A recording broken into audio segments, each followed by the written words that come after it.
get it right one day.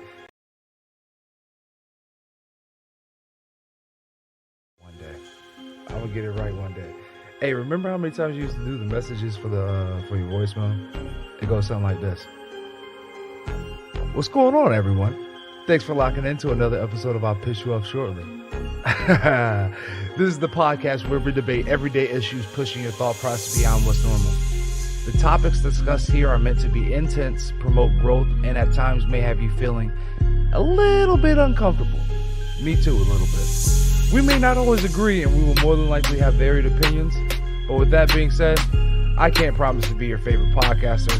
Neither do I want to. But I can promise to be transparent, fair, and open-minded. So please, if you think you've got the stamina, passion to debate, analyze, and challenge the normal, please take a number. I promise you, I'll piss you off shortly. Hey, mama, I got a podcast. Hey, I got a podcast. Hey, I got a podcast.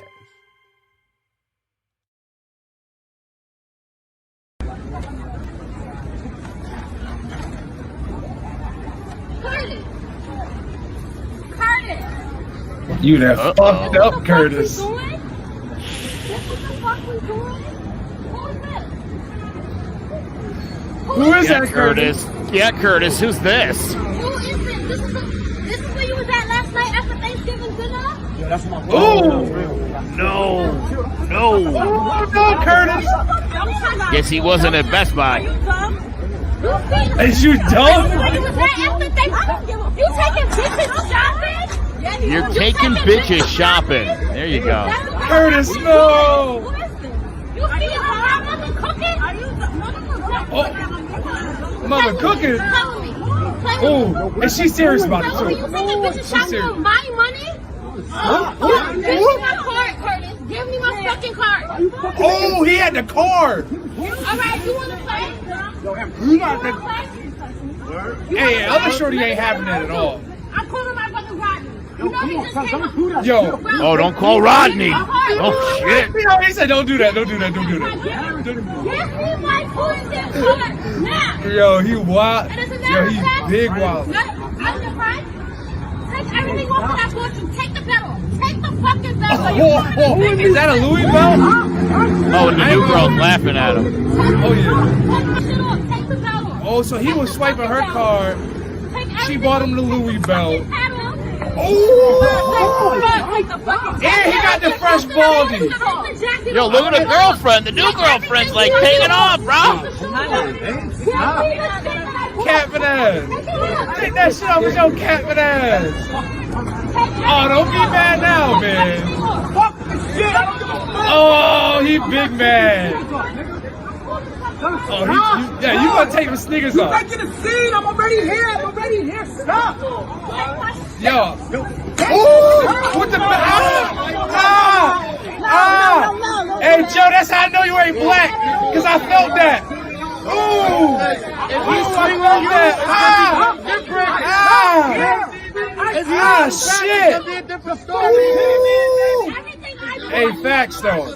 Facts. If that would have been him doing that to her. Yeah, take it off. If he take the pants off, I'm done. I know! Oh, shit! Set him up for that.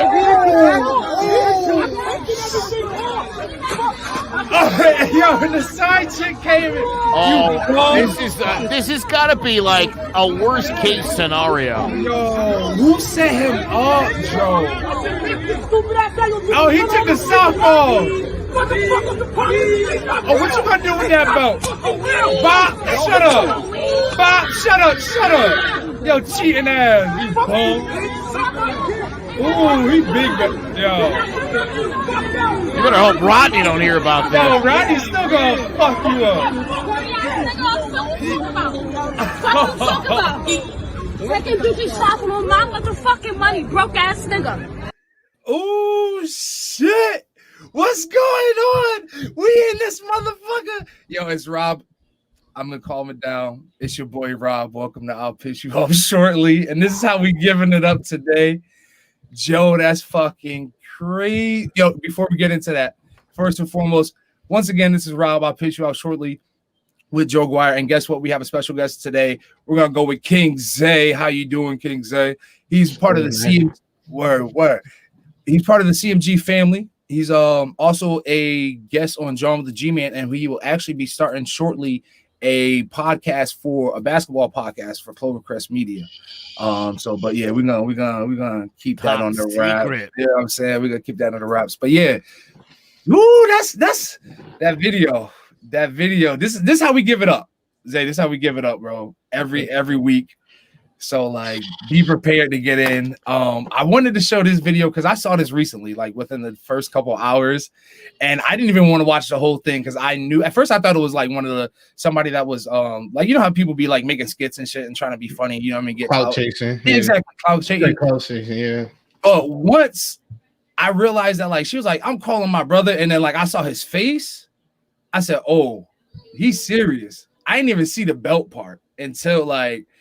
That hurt, Joe. That as a man that used to get the belt, like I still feel that. Like, yee. This is why you do not cheat on black women. But yeah, what were you gonna say, Joe? Or dude, you guys know that show Cheaters? Yes. Okay. That's my favorite TV show of all time. I think that show is incredible. And here's a couple things that occurred to me. And I'm gonna ask the two of you to please answer on behalf of your race, if you don't mind. Will do.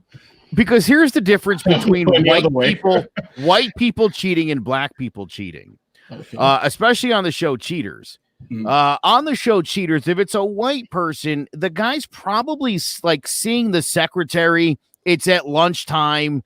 He's supposed to be at a board meeting, but he stops at the Holiday Inn and they're there for 30 minutes. And Joey Greco shows up with the camera guys. When it's black dudes, here's what I hear a lot of the times.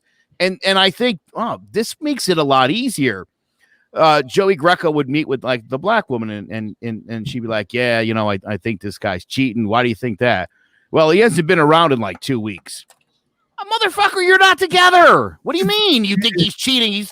Where do you think he's living?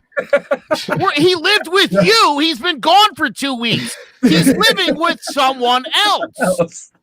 Like I never understood that.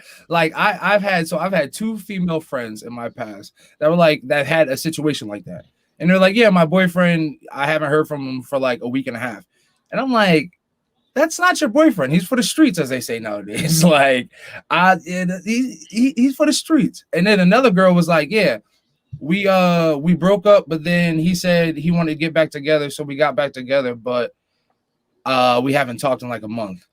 You're not back together, shorty. Like, hate to break it to you, but yeah, you're done. You're over with.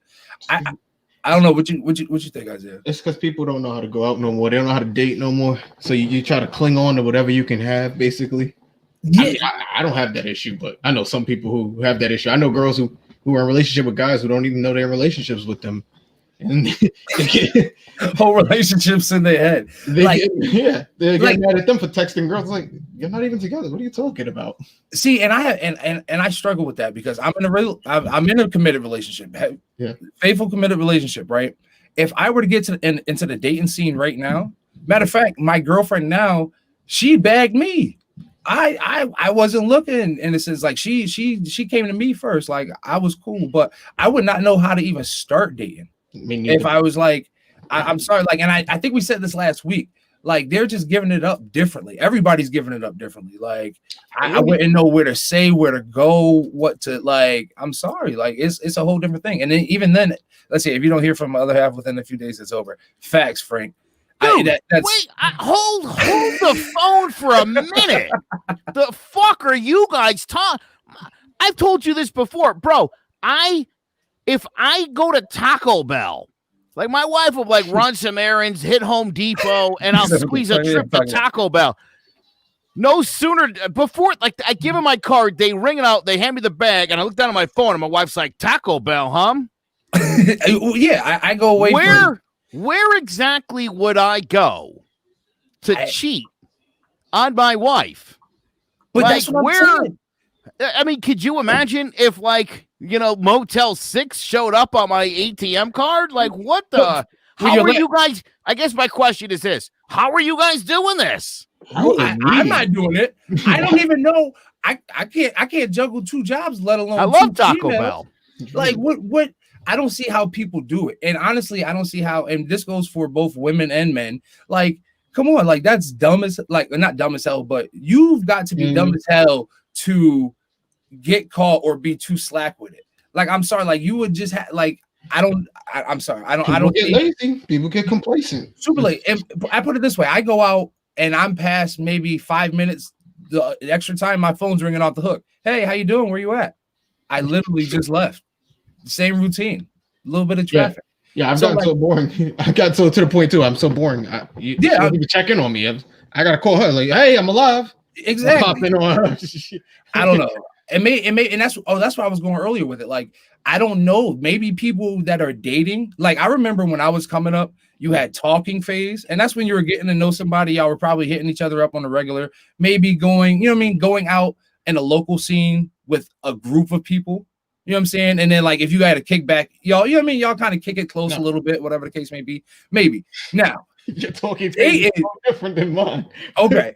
So and that's what I'm saying. Like the talking phase, like, okay, I'll put it this way. If I was talking to Shorty or if I was talking to a couple chicks, like, yeah, I'm talking to them. I'm getting to know them. Bet at the dance, I might go holler at Shorty Heavy one time, or I might go to the party, holler at Shorty Heavy one time.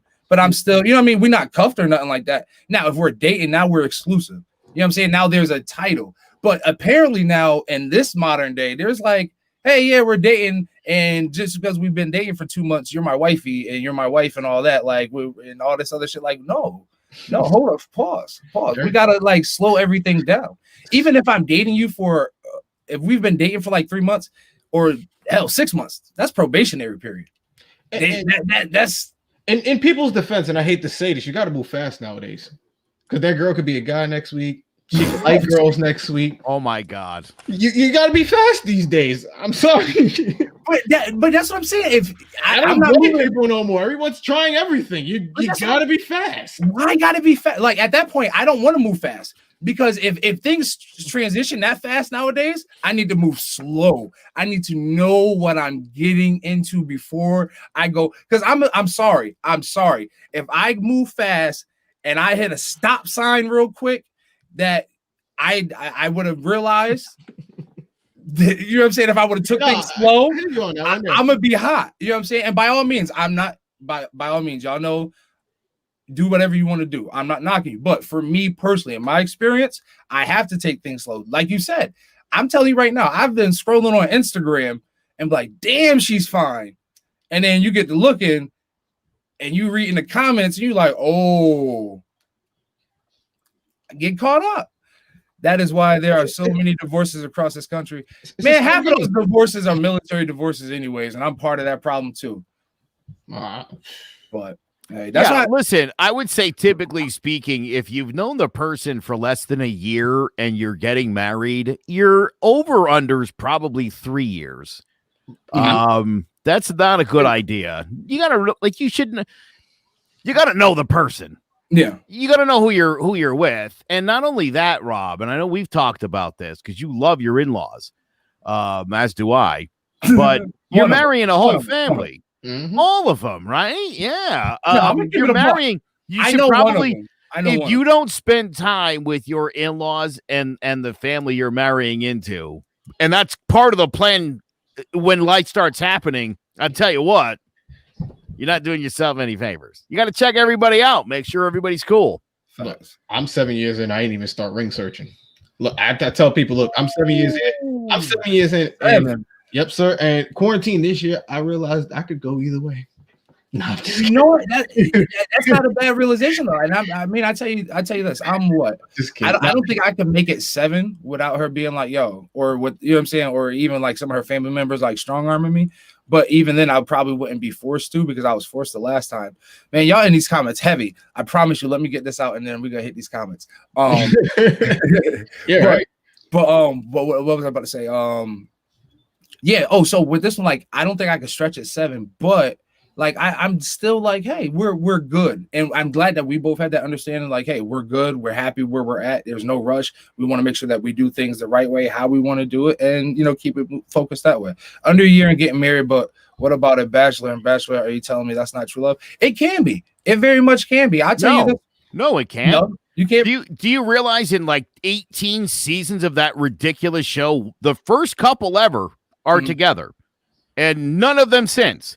And I think the first couple because they signed a lifetime contract that forced them to stay married as part of the show. Oh, here's the other thing about this show. Where do I get that? Where do I Dude, when you were in high school, what do they call one girl who dated 25 guys at the same time? Oh, it wasn't Bachelorette, was it? No, it was a slut, a whore, something that 23 words I could go through for you. I mean, we can do this all day. We shouldn't have been calling women back then. Interesting way to sell that show. She's the Bachelorette. No, she's a whore. And she's not finding love on this show because everyone's there to bang her. That's the only reason they're there. So honestly, though, let's think about probably how much of that cast is actually going there to actually find love or just be on a show. Cool. At this point, you know what I mean? However many seasons they're through, they're just on there just to, you know what I'm saying? Like, I'm trying to get my clout. I'm trying to go ahead and get my name out there, see what happens. I think like more maybe shows like Married at First Sight, which I actually like. I think that they have a higher probability rate. But yes, I do believe that they're like that's no. I don't care what anybody say. Looks do that. Looks is very important. So looks is very important because guess what? Personality runs out. When you've been with someone for years, personality runs out. Facts. You got to have something. It's good to see that somebody from Southernton is going to be on that show this season. I would have definitely did one. But going back to Cheaters 2020, kind of to get us back on. Do y'all think that she took that too far? Beating like the way she reacted? Oh no, she took his unemployment money and went shopping. What the? I would beat him too. You know how long it's taking them checks to come? Did it at any point occur to him to say he was sorry? No. He was just trying to, and he was doing a horrible job at trying to even like talk himself out of anything. Like, sorry, bro, you know you fucked up when she literally told you to strip and everything that you had on, she bought you and you had her debit card. Bro, turn your iPhone location off. No. Like, what the fuck is wrong with you? Fucked up when he decided to wear a belt and then have his pants by his knees. At that point, you might as well have not worn a belt. It would have saved you half an ass whooping. You got to think about it. If he doesn't wear a belt. Oh, yeah. He did a lot wrong that day. I got to understand. I love my people, but we got to change that about our culture. We got to stop wearing our pants with belts on down to our knees. We look ridiculous. I thought that shit was over with for a while, and I'm 30. I'm 33, and I definitely, you know what I'm saying? I definitely, high school, middle school, like, I definitely bust a sag a little bit here and there, but like not that heavy. I've never been that heavy because I always had to move. So either way I had to maneuver, like it had to be like a quick lift up and you know what I mean? Out. I don't see how dudes is maneuvering like that. And it was always the slow ones. And I never got it. And I don't get it either. Like, bro, y'all already wearing like a size 21 in the pants. So like how I don't know. I couldn't do it. I lived in the suburbs. Everyone had a dog. See, you had to run sometimes. You had to run. Exactly. Vegas, right? So, you had to run sometimes, you know. I'll be damned. I think she. I want to say she was kind of old. Like, I don't know. That's a dude at the same time. That's a whole nigga. So like, she got to keep swinging. Like at that point, you got to keep swinging because you never know if shit go wrong and he starts swinging. Hey, I don't know. I don't know if the brother would have been able to get there fast enough. Bro, I would have ran. But yeah, like you still arguing with it, like, yeah, take off. I would have ran my clothes on. Yeah, I'm still at home. Yeah, why stand there and take that? I guess is my thought. You're right. Just book it and just lose everybody's number. Unless you want to document your assault. Like the girl beats you all the time and you just want to document this one time. Oh, that's the only reason you should have stayed there because I've been gone. No way. And he was trying to still get Shorty back too. And other Shorty was like, yeah, nah, you a dumb. It looked like New York too. If he got on a train, it would have took her forever to catch him. Also, if she would have walked up to me and been screaming and been like, Curtis, I'd have been like, I am not Curtis. This is crazy, but Curtis may not have. I'm his twin brother. I'm Marcus. Great to meet you. She would have dotted your eye. He's home. Yeah. I would have sold that for as long as I could. Yeah. That wasn't going on. You know what? Later tonight, go tell that to your wife. Go sleep with a friend and tell your wife it wasn't me. It was my twin brother. My twin brother. Yeah, I know. That is better than standing there taking a beating. Yeah, it buys you some time. At least you could think of something better, you know, I would, or a train ticket out of town. But one way or the other, dude. I mean, you're fried. That's it. but you know what? He couldn't have ran with his pants down like that. So No, you're right. That was it probably worked out. Listen, well, was the lesson, people? Pull your belt. Or your belt properly. Yeah, just wear your belt. You got a whole belt on you, and you're still down there. I don't get it. It just wouldn't happen to me. So, I wear sweats. Yo, facts. I wear sweats for this exact reason. Man, gotta go. One experience that name one experience where you guys, not to say it was like that, but maybe you had an experience with a crazy woman. And it was just like out in public, or maybe I don't know, maybe it should have happened where it should, or it shouldn't have happened where it happened, or I don't know. Anybody got one before I off mine?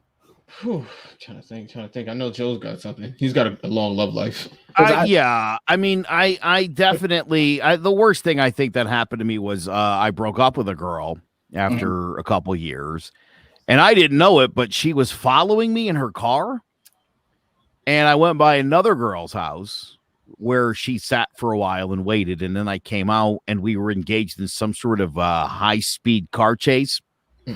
Before I finally came to an intersection that met a main intersection. I stopped and I got out of my car and I was like, what the fuck are you doing?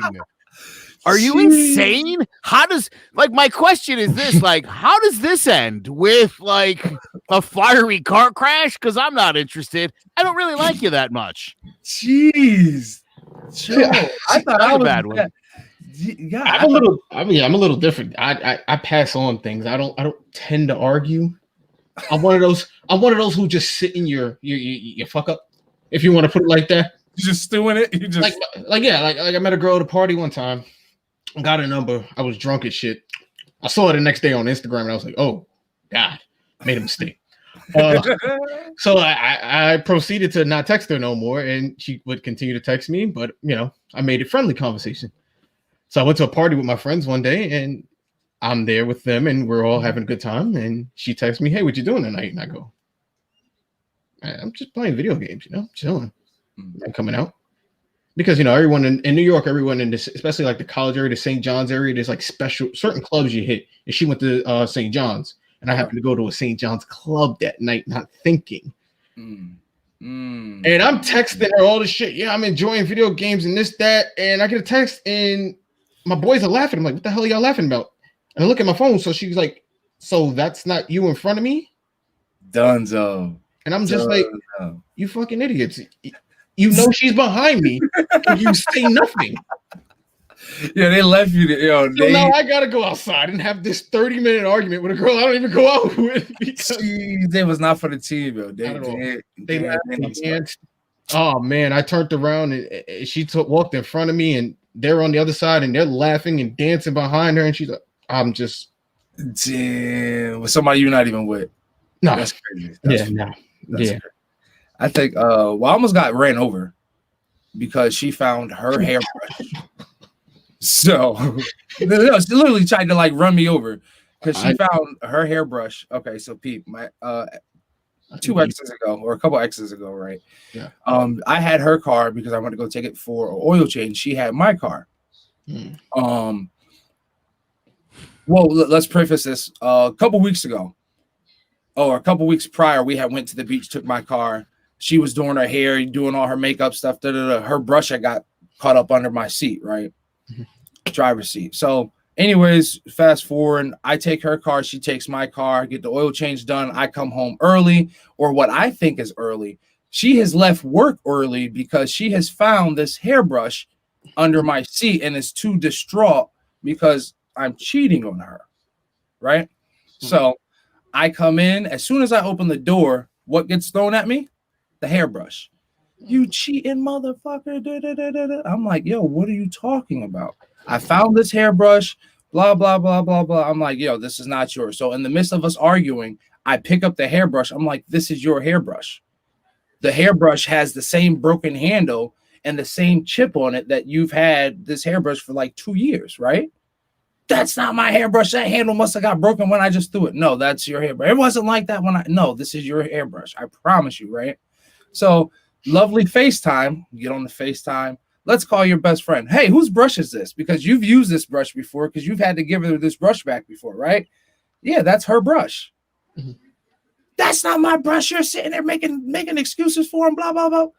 Like, yo, you're fucking psycho. And I said that. And I think that's what like clicked the psycho mentality in her head. So I was like, yo, you're psycho. I'm leaving. Don't tell me psycho. She took my keys as I was grabbing them. And I said, well, fuck it. I will just walk.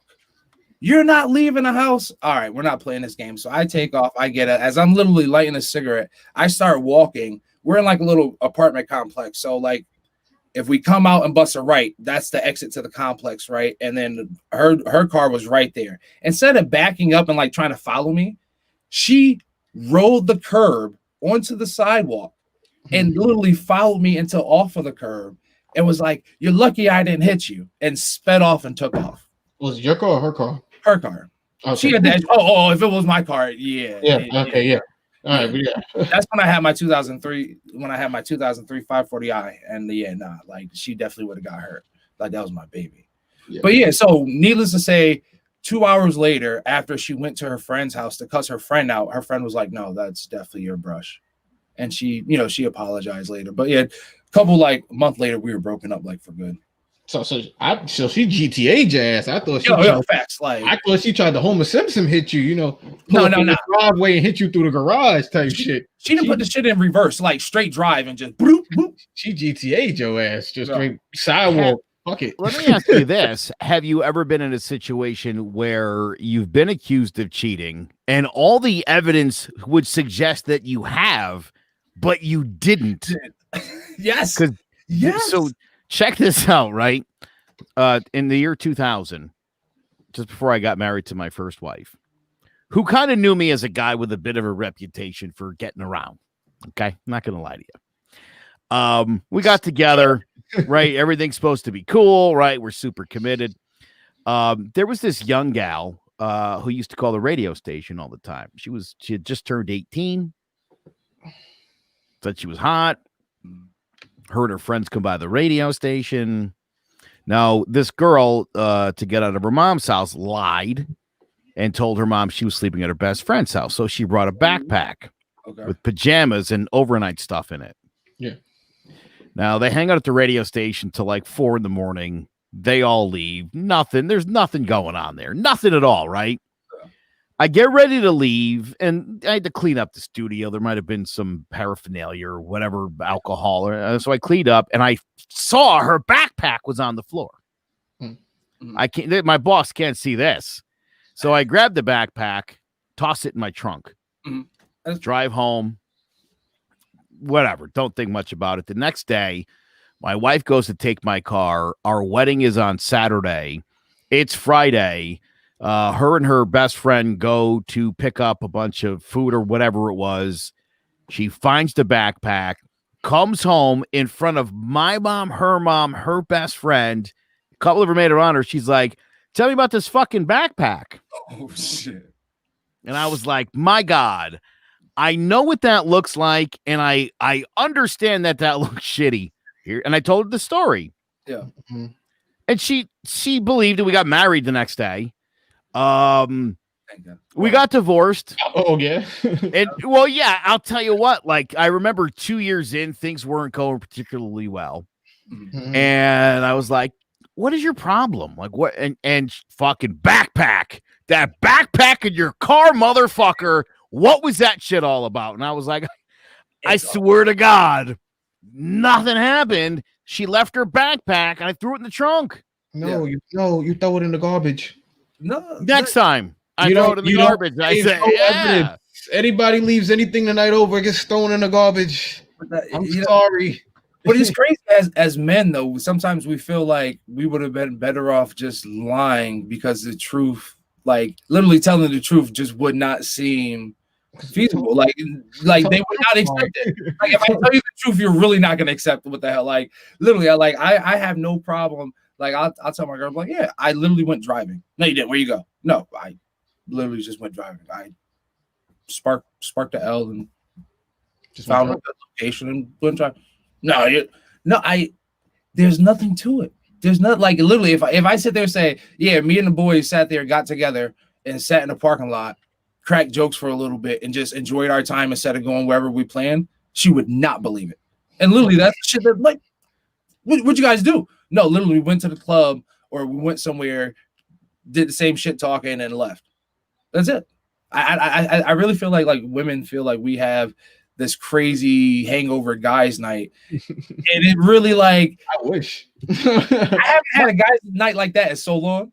I wish. Rob, yeah, my wife acts like and asks not in like a weirdo jealousy way, but like seemingly suggests that if I wanted to be out there like fucking everybody, I could. And while I appreciate her feelings about that, yeah. I'm like, trust me, I tried, and if I could, I'd still be doing that. Wasn't a good game plan. It hit like 5 or 6 times a year. That's about it. The odds were terrible. I like where I'm at. I mean, but she says it a lot, and I literally, again, it's mostly joking, like you know, if I'm talking to a girl on the phone or whatever, like business wise, she'd be, you know, I'll hang up and she'd be like, "Who was that whore?" But like, I'm seriously when I say like joking around, we joke like that. But the fact that she asks so much, I'm like, you're asking a little bit like you seriously think I would. And again, I can't go to fucking Taco Bell without you blowing my phone up. Like, where's Motel 6 showing up? How am I paying that shit? And right? And go ahead, Jim. No, I was gonna say, if you told her it was Jake from State Farm, she wouldn't believe you neither. So yeah, you're right. And how can you cheat when you're literally on air? Probably what, 6 hours out of the day, maybe 12 on certain. Oh yeah, see, I'm one of those people where like you know where the fuck I am, and you know where I'm supposed to be, and when I'm supposed to be. It would be. I have a hard time like, you don't ever try to dodge somebody. Oh my god. I'm horrible at that, by the way. You just dodge somebody, you don't take their calls, and they're calling and they're blowing you up. They try to show up where you might. When you're an on-air person who's on the air like 6 days a week, they could always be in there. They're like, "Where are you?" And you're like, "Yeah, I'm out of town." They're like, "I'm watching your show, motherfucker." Looks like you're in your studio. I know where you're at. I can't hide from people. Yeah. But yeah, my wife said to me, she goes, "Look, if you ever feel like you need to cheat, come talk to me." Like, honey, it doesn't work that way either. Yeah, I don't like that idea neither. Like, I appreciate that, but that sounds like I don't think you're going to be as understanding as you seemingly are making it right now. Is it a free pass? Right? Say, I didn't get the sense it was a free pass, but it was like, come talk to me about it. Yeah. Well, no, I'm good. I'm good. So arrange how she get rid of your stuff. That's what she wants to talk about. Oh man. Well, come put it. No, I don't think I would. I'll say it, I'm too scared of my girl now to even cheat. And I'm a horrible liar. We've talked about this, Joe. I'm a horrible liar. So like, if I cheated and she was like, "Hey, did you cheat?" She would know, because I can't lie worth shit. And honestly, I don't even have the energy to do that at this point. Like, could Danielle give you a Curtis type ass whooping? Is Danielle? No, she doesn't strike me as the type. No, but I think if you got that credit card in your pocket, I don't know. But you don't know until you wait for them unemployment checks this year. You don't know how, man. She's not giving me the hands, but I'm scared to go to sleep. I would be scared to go to sleep. I would be scared to eat. I would be scared to do normal civil things like go in the shower, because yes, she would try and electrocute me in the shower. She would try and cut me in my sleep. Like not cut me, like slit my throat. The reason why I will not take her to a shooting range. See, exactly. Somebody knows. What's Danielle up, does, Justin. Yes, thank you. Danielle does make me think of us like quite a resourceful person. I think she could come up with something to ruin you from the inside out. Exactly. So like, yeah. I'm good. It's not the hands, it's the other things. You know what I'm saying? So yeah. I don't. I'm too broke for it. One, exactly. I can't afford it. I've seen what child support paychecks look like, and that's not my wave. So listen, hold on, because I want you to. This is actually what my original question was. Sure. That's the other thing, right? It's bad enough to have one girl you got to buy stuff for and pay stuff for. Why would you want another one? Can't afford it. I don't understand that. That seems stupid. And not to mention, they sit at home all day and they watch things like How to Get Away with Murder. I'm not playing with someone who sits at home and watches How to Get Away with Murder. yeah, like 48. Are you out of your mind? What's the other one? The Crazy Wives or whatever. The ones. Pretty much if they're watching all that stuff. Yeah, or like the ones where the girlfriends like kill the husbands and shit like that. I can't remember what the show is, but my ex used to watch that shit all the time. I'm like, no, you're fucking psycho. She's like, no, I'm not. To answer Frank's question, do you guys share your location? She doesn't have an iPhone, and honestly, I would at this point. I would probably find that easier instead of calling me. Here you go. You can see, like, I literally, the only reason why I had a phone, well, I have a password, but they tried like this shit. You ain't even do it. She about to get a phone upgrade tomorrow. No, yes, sir. Latest iPhone. I want her to get an iPhone because she has an Android. Yeah. I'm sick of looking at these fucking green bubbles. Like, I'm good, but yeah, that would help me out. So that way, like, she can sit there and be like, "Hey, where are you? Just look at my location." Like, I'm good. Yeah, there we go. Snapped. If your girl sits at home and watches Snap, don't cheat, bro. Don't cheat. Yeah, don't watch these. Yeah, they sit at home and watch these shows. No. Yeah, don't do that. See, exactly. And the Oxygen Channel. If they watch, even if they watch Grey's Anatomy, because then they're trying to figure out how to kill you, like, scientifically. Now they want to do it by the book. They want to sit. The cops pull up. No, he died of asphyxiation. I ain't had shit to do with it. They know the whole thing, and the girl on the line too. And that's how you check your girl from now on. Start calling her best friends and start putting them in tricky situations and see what side and how they react. So that way you know how to set yourself up, fellas. And what I mean by that, go ahead and call your girl's best friend and be like, "Oh my God, have you seen, like, for me, have you seen Danielle?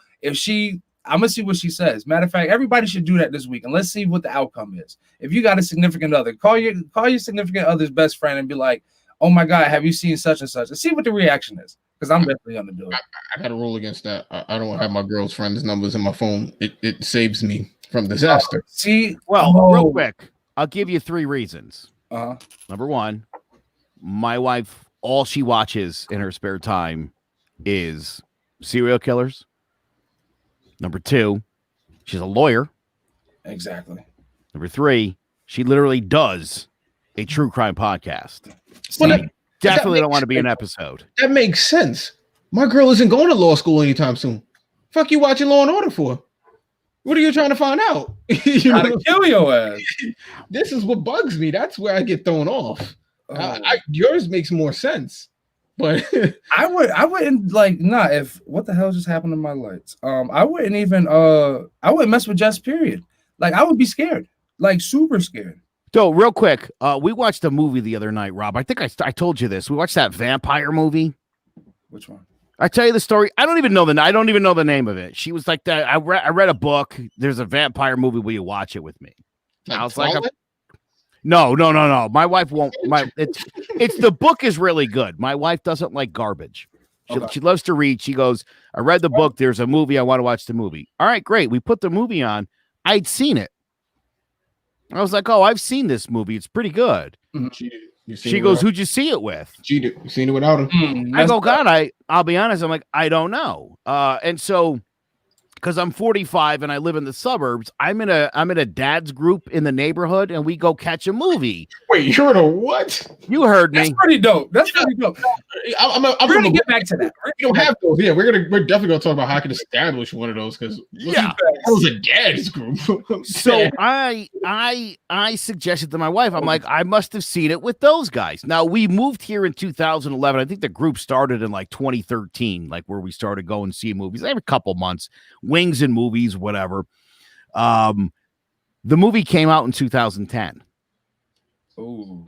So now she again is joking, and she goes, "So what whore did you watch that movie with?" And I was like, "Yeah, okay, that's hilarious. Obviously, I didn't watch that movie with anybody. But then would I have watched a vampire movie by myself? Answer, no. Honestly, I wouldn't." And I told her that. I'm like, I definitely didn't watch it by myself.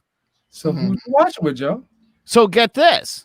She then decides, she texts my buddies, my 2 closest buddies in the dad group. And she says, "Hey guys, did you see," whatever the name of the movie was?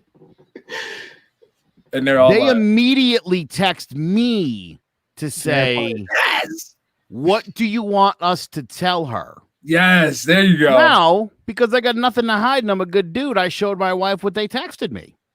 I got nothing to hide. I said, guys, it's kind of a joke. I said, but we're seriously trying to figure out who I might have seen this movie with. You know what I mean? Like, yeah, it's kind of a joke, but it's kind of not. We still don't know who I watched that movie with. I can confirm it wasn't a whore. I don't know any. A whore you would have had to pay, right? Well, hold on real quick, too. The other thing I said to my wife is I was like, wait a minute.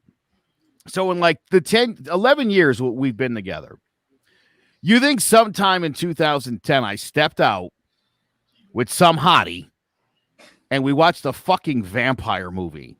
That's what I would have done on my one night where I slipped out to cheat. We watched a vampire movie.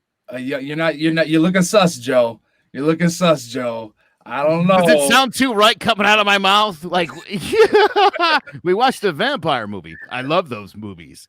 No, but I feel you. I feel you. That you better figure out who you watch that movie with, Joe. You gotta come up with a tracking system. Like I use food.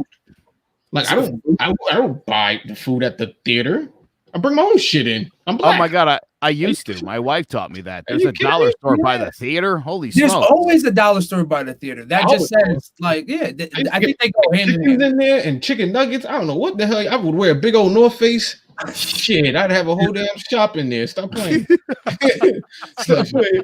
But at least I would know. I'd be like, oh yeah, you're right. I went with such and such because I had the Big Mac that night. I remember. You see, but it's a tracking mechanism. You see? That's a good idea. I'm glad I go to movies by myself, and my girl knows that. Like, I'm What's that? What type of movie shit is that? No. That's what? Look at movies by yourself? Nah, I got a house for that. I got a house for that. That shit used to be fun. But with this, he remembers seeing it, so he's in court. He's innocent. All right. There you go. Say you're innocent.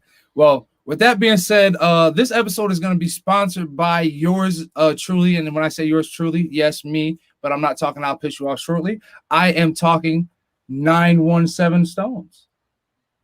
If you guys would like a chance or to purchase these or a chance, I think I might raffle these off. I'm not sure yet, unless somebody purchases these. These are all hand set Swarovski crystals made by me and my little small business called 917 Stones. These are available. They're size women 8. So if you guys are in the market, all Swarovski crystals that I set myself, brought to you by these. So this episode is brought to you by those. Hit me in the DM. Like, these ain't no fake shits either. Like, look at these. You know what I'm saying?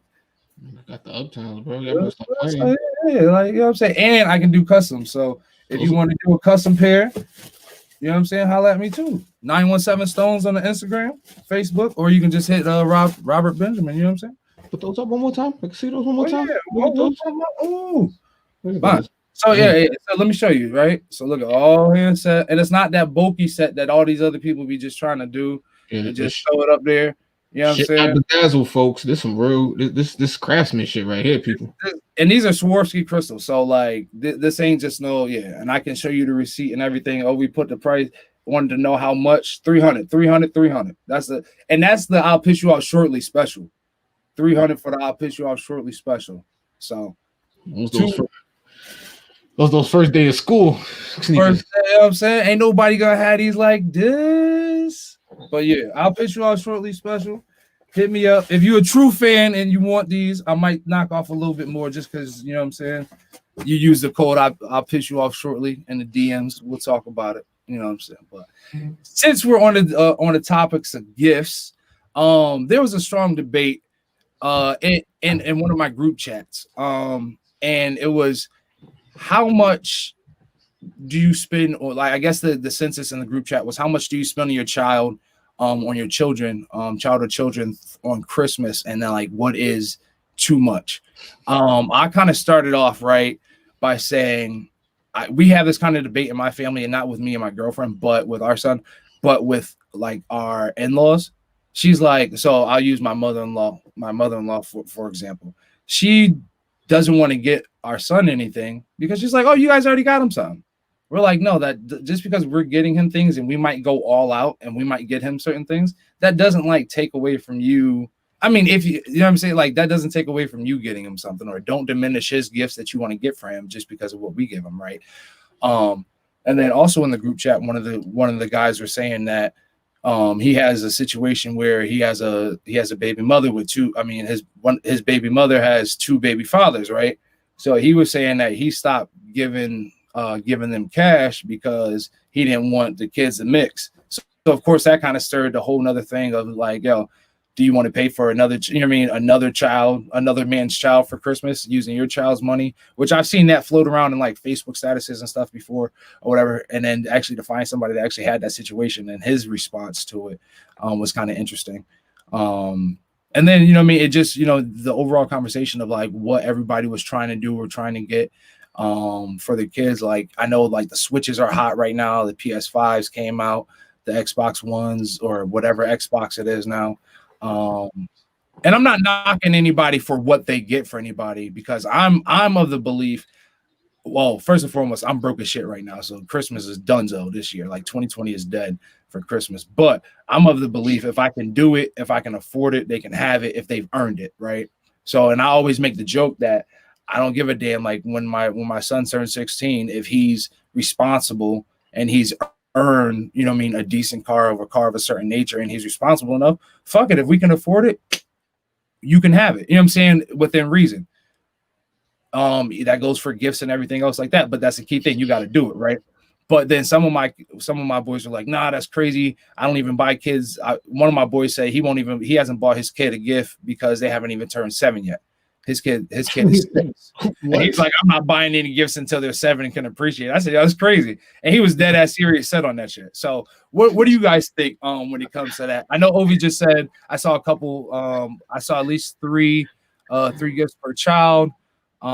Exactly what happens at the meeting of Christmas, and we'll get into some of the comments too. But let's hear what you guys got to say. Joe first, the experience, please Oh, tell me. Yeah, Joe, you got a whole football team over there. Yeah, so I'll tell you a couple of things for us. Number one, my daughter's birthday is Christmas Day. So not only are we not religious, but it's my daughter's birthday. So as you can imagine the conundrum that we're in. We do Christmas for like 2 hours in the morning. We open up presents and then fuck it, it's a birthday party the rest of the day. My whole family comes over. And we have like a pink tree. That's my daughter's birthday tree. Okay. And it's more about that. But you know, everybody in my family buys stuff for our kids. Everybody buys them one gift. We buy everybody's kids one gift, and that's basically the extent of it. My kids have been getting stuff solid all throughout the year because we've been locked in quarantine. They've all got their favorites, and so everyone's getting something really specific. My wife and I generally we buy experiences as opposed to gifts. So like a trip somewhere or a night out or a concert or something that we could do together and like enjoy. So and I think that's a really cool gift because you know you can give somebody a shirt or a picture, but taking somebody out and doing something, whether it's your girl or it's anybody else, your grandpa. That kind of stuff are the things that memories are made of. And I think when you're creating that kind of stuff, it's really cool. So we don't go too crazy on Christmas because my kids already have way more shit than they'll ever need. That makes sense? Like, yeah, I agree. Like my son has every toy and he's like, I want more. I'm like, can we get rid of some shit? Because you already have too much. Like give some shit away. But go ahead, Isaiah. Well, I'm glad everyone assumes I have a kid, but no, actually I do. Actually, obviously, she ain't getting shit unless we get a stimulus. But for the most part, I feel that. For the most part, she gets a lot like from her godparents and like her grandparents and stuff like that. So we try to be light on it, especially since her birthday is January 2nd. Okay. So we don't want to overwhelm her and then overwhelm her again the next week. How kind of you. I know. I look. I got to make sure there's enough money for my birthday in March. I got a mother's birthday on Sunday. I got her birthday the 2nd. I got Christmas. Somebody got to have money for me. You know. and I'm to the point where I'm old enough and where I don't get gifts from my parents, so she's getting basically what I'll be getting. Exactly. We die once we have kids, we die as parents. Exactly. Like, and you know what? Like, I don't think they realize it yet in my family, but so my birthday's in October. So like October sets the precedence for like on a regular year, because 2020 year without a stimulus ain't nobody getting shit. But on a regular year, how October pans out, that's how the holidays kind of pan out. So if I'm just sitting there looking like daddy with a measuring a tool set and the regular daddy gifts, Christmas is gonna be kind of weird. But you know what I'm saying, if daddy gets something decent, which she definitely's been looking out the past couple of years. You know what I'm saying? I definitely try and do something nice for the kids and for her. That needs to be talked about. We're dads. Just because we're dads, we don't want tools and shit. Like I got socks last year. I don't want no fucking socks. Yeah, motherfucker. Another tie, I'll stab somebody. I haven't worn a tie in like 2 fucking years. What are you kidding me? Stop that shit. Such shitty gifts until I became a dad. I was just like, oh, it's the worst, and it gets worse and worse and worse as you get older. It's stunning. You're telling them, you're like, I don't want another fucking mug. I don't drink coffee. Yeah, thanks for the R2D2 mug, but hello. I feel like we drop hints throughout the year. I know I definitely try and drop hints, like nice, like subtle hints, like this would be nice during Christmas. I text full website links. I don't drop hints. Rob, so a buddy of mine has a DiMaggio autographed piece that I wanted to purchase. I literally set him up with my wife. The deal's completed. Just give the man the money. I made it so obvious. Here it is, set up perfectly. What do you want for Christmas this year? Did my motherfucking buddy hit you up? Tell you what I wanted? It's for sale. He bought 2 of them to sell you one for me. Go get it. Maybe you'll get it. Hopefully you'll get it. I pray that you get it, Joe. I pray that you get it. She don't want to get it. Yo, fuck giving I shouldn't say that, but I've gotten so many wallets as gifts the past like 4 years. I'm so set on wallets, and I lose them. I lose wallets. Like I think that's why we lose them. I think if you didn't get them every year, you wouldn't lose them. Exactly. Like I need something different. I've tried the thing on the back of the phone. I've tried the big bulky with the chain. I don't know. The wallet goes the same place with the keys. I haven't seen my keys, matter of fact, in like going on 2 weeks, and I haven't gone anywhere. Must be nice. That's COVID, and my son does homeschooling. I'm an official home dad. What else kids? But the title.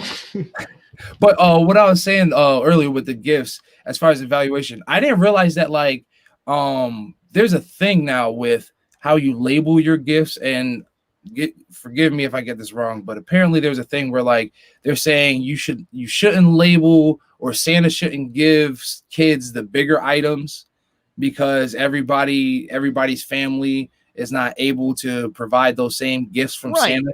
Santa Claus got that kid a bike, a computer, and a PS5, and Santa Claus got you pajamas. How does that kid feel? Like, you're a piece of shit. You're lucky Santa didn't give you clothes or coal. You got fucking jammies, bitch. Stop complaining. And you're like, yeah, but why did Timmy get a PS5? He just got a PS4 for his birthday in October. I mean, right? I understand that a little bit. I'll tell you this, though. Where does that happen?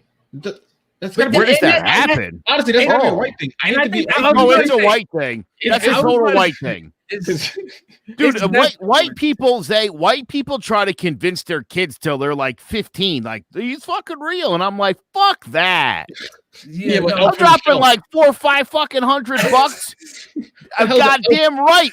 Like me. I did it. Like right here. I'm your Santa Claus. You know who was building your bike last night at 2 a.m. in your fucking dollhouse? Me. You know where that fat bastard was? I don't know. He wasn't there. I didn't see him. Why would I give that guy credit for the shit I'm buying? Because it only lasts for so long, and we all know eventually. But what does that teach your kids, Rob? Yeah, there's a fat guy. You're a fucking liar. There's a fat you're guy. a deceitful person who will treat them like they're stupid. No. All right. I definitely believed in Santa. Like, we all believed in Santa for a little bit. Say the first time my kids were like, is Santa real? I was like, fuck no. Thank you for finally acknowledging that. Hold You on. see, This is different. first of all, my kids found their hidden gifts in a closet every fucking year before Christmas. So every year. There was no mystery. What did you think? Some fat guy showed up and opened the closet and threw that shit under the tree? That was me too. I was the fat guy that did it. How long though? Like I stopped believing in Santa when I was like 5. Yeah, or like 6. Yeah. No, I'll tell you what I did, Frank. Joe, you just spoiled Christmas for every kid in this world. No, I'm doing you all a favor. Yeah, Santa's not real. By all means, I want everybody to know Santa's not real, and I'll pitch off shortly. And Joe, in real life, Santa's not real. You didn't ruin it. The government did. But keep going. I had to get that point out. It is. It's just this. The whole notion is stupid. Look, if you want to teach your kid about giving, you know what you do? You buy them something nice, and then you make them find a friend, or you take them to a charity or a shelter, and you make them give somebody fucking something so that they understand. You know how this is the thing about dads, and for somebody like Jace who's not a father, to watch your kids opening shit up on Christmas is cool and exciting. You know, I got my kid the tractor trailer from Cars, Mac. Mm-hmm. Dude, my kid opened that shit up. He's like 3 years old, opened it up, and he goes, "We got a Mac! We got a Mac! We got a Mac!" Did it like 10 times, dude. Lost his shit. That thing cost me like $10. Mm-hmm. To get that kind of reaction from your boy, come on. Totally worth it. Now, do I want Santa Claus to get credit for that shit? No. Why would he? Santa wouldn't even have known to brought that damn thing. But do you think Santa's not gonna last forever? Like, yeah, you do it like a year. Correct. Like Correct. Like, if they're 4, if they're 5, if they're 7, if they're 8, and they're like, "Hey, Dad, is he real?" And what then are you gonna say? No. Then you say, "There you go." Just be honest with the kid. Yeah, it's a spirit. Yeah, I would never lie to my kid. Like if Donnie asked me tomorrow, "Is Santa real?" I'll probably tell him he needs to go talk to his mother because I don't want. How is that helpful, dude? That's like when the cops are like, "You got drugs on you," and you're like, "Go ask my mom." Because going to jail. What are you talking about? At this point in time, I don't think I want to have that fight or that argument. Like I want to like at least end 2020 in a good note. But catch me any other day, definitely just like cool. And he's still 5. He's still 5. We want to give him a little bit, but I think he's starting to like piece it together. And that's what I'm saying. Like kids are too fucking smart nowadays. Like that too, yeah. Like I'm sorry, like I and that's why I don't see the significance into it. Like it's just Santa. Like I don't like. Matter of fact, she asked me the other day, "Hey, who do you want me to write on which gifts?" I don't care. He's gonna open it, and guess what? Tomorrow, the day after, he's not gonna be thinking about Santa got him this or Santa got him that. He's going to be so hyped into whatever the fucking toy he's playing with. And it's not even going to be, matter of fact, I don't even remember going to school and being like, "Yo, Santa got me this. Santa got me this." I was like, "Yo, I got this." It wasn't about who got it to me. Well, you're like, not is that old almost enough. an ego thing? Like, honestly, for a parent, is that almost like an ego thing? Like, I have to scratch my ego. Like, I have to be proud. I'm not saying your ego thing for you personally, but I'm just saying as an overall thing, like, I have to have that pride until I gave it to him. Like, for Joe, it's a name. It's a name. Like, who cares? I'm happy to address this. Yeah, it's got nothing to do with ego. It's got more to do with why would I lie to my kid? It's not lying. It is lying. No. Lying to your kid. Isaiah, you're a kid. 18 years. There's a magical fat guy. There's a magical fat guy that shows up in the night and he works his way into our house. He fucking creeps around. He eats our fucking food. He's up in our refrigerator drinking the milk, but he's gonna leave some presents, so it's okay. What does that tell you? Black kid, you're telling your kid, listen, if some dude knocks on the door and he's got cookies and milk, let him in. Nothing bad's gonna happen. But you're lying to him now, though. Like I said, into the lie. It makes it believable for a black kid. They enjoy this stuff because we know damn well ain't no black man coming down your chimney and going through your house and eating your cookies. That's called a home invasion. That's that motherfucker's leaving with shit. So, but no, I let her enjoy this little period in time. And things like this year, I can tell her that Santa's ass is broke, just like the rest of us. Yeah, right. You have to have that conversation. You're like, yeah, listen, Santa's having a tough fucking year. Look, Santa's not doing that well neither. He get his unemployment checks neither. Yeah. When Donnie goes, why is there a black Santa and a white Santa? I thought Santa was white. And I'm like, well, he's like, so there's more than one Santa? And then you know what I mean? And that you're just like, that's lying. But that's what I'm saying. So like, where do you go? So I'm just like, because Santa's a spirit. Santa's the holiday spirit. Like, what about like that's the whole holiday? Like, you gotta understand, Santa's white. Being African American, being African American, we can't do certain things. He's right. We can't be Santa. It's like I was a landscaper at one time. Not afraid to admit it, but I made sure that the Spanish guys working with me knew to stay next to me, so that when we cut in these white people's house, they understand I'm with them and I'm not just walking through your backyard. There's a job that we cannot do. I'm being dead ass. You know what it looks like for my black ass to be walking in these rich neighborhoods, raking. Shit. I told a couple of them I was Cuban. CYA. Do you guys know the story? I mean, so we're Rob and I both live in Connecticut. Doug Glanville, who works for ESPN, he lives in West Hartford, like a couple towns over from here. Like 2 winters ago, he was shoveling in his driveway, and the cops rolled up on him. They were like, "What are you doing?" He was like, "I'm shoveling my driveway," and they were like, "Well, people in the neighborhood are complaining." That you're shoveling?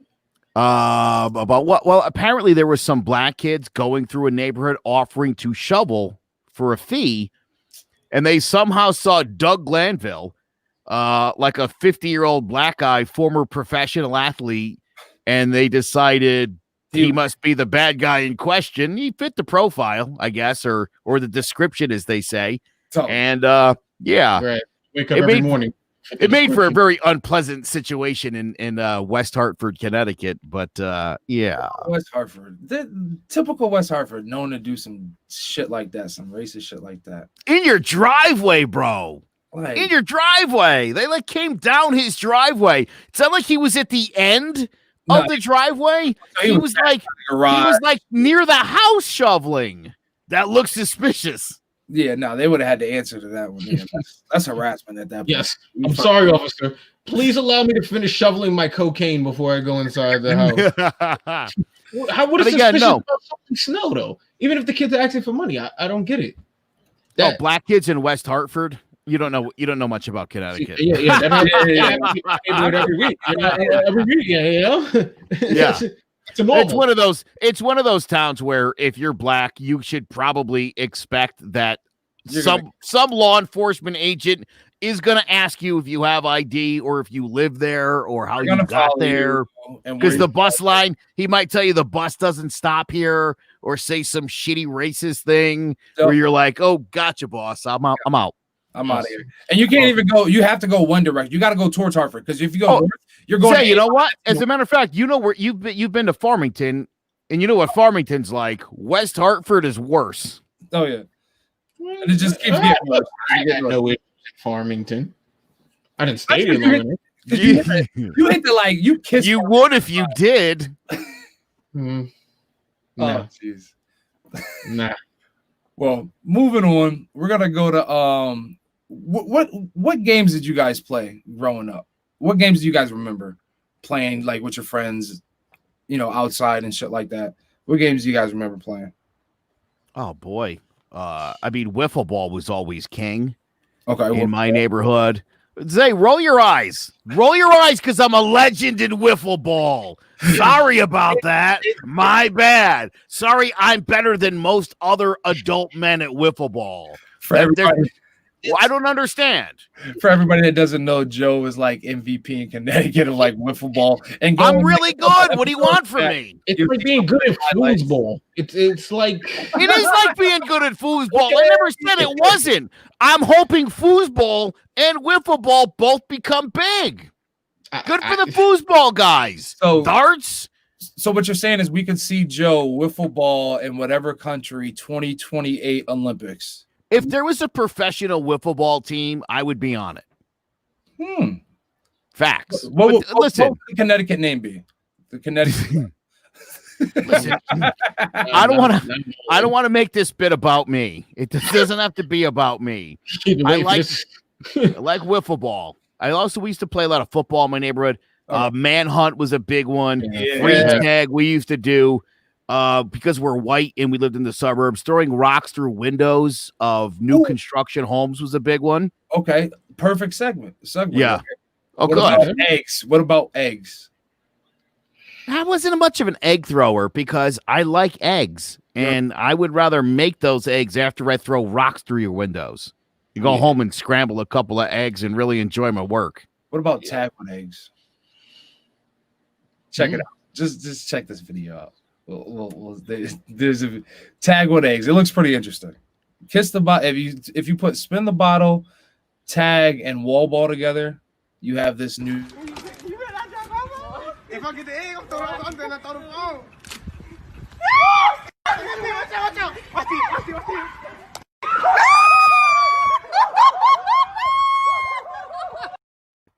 So, and now I understand why it said the name of the video was "She Got Sniped."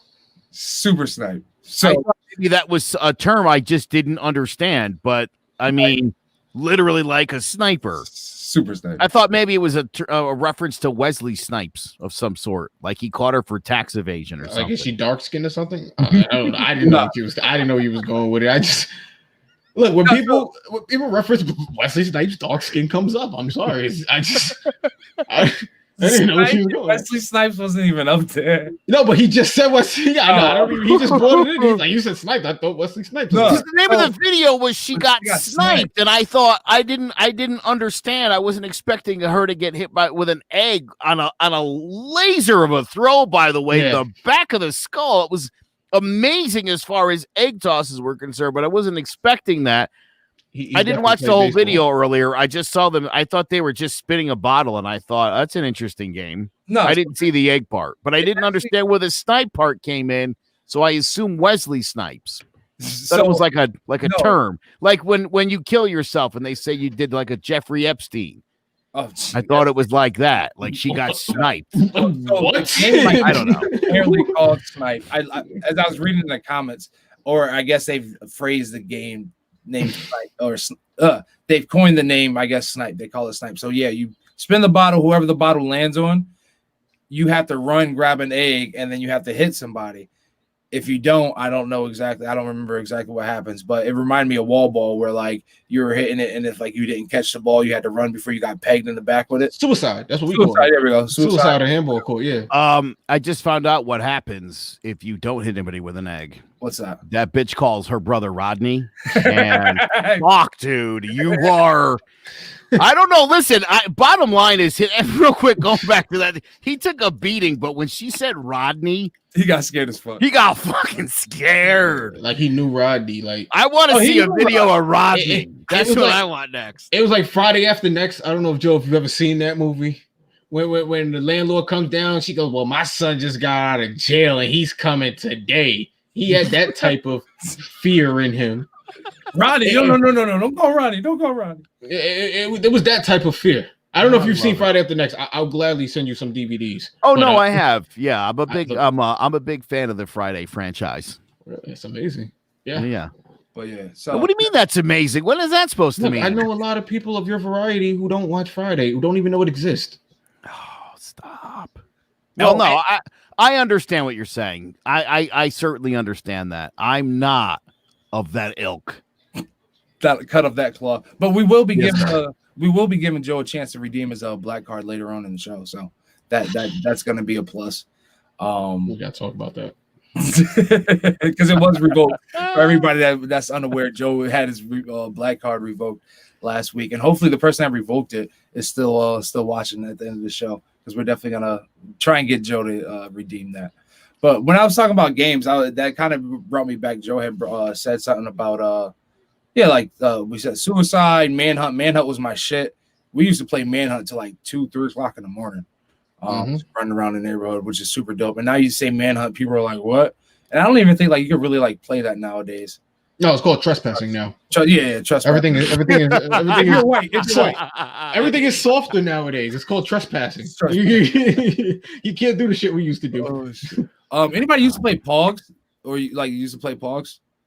Now if you say what it is, maybe. So like a little fucking paper disc, and you had the slammer, and like used to fucking no. Okay, Pogs, no. Oh yes.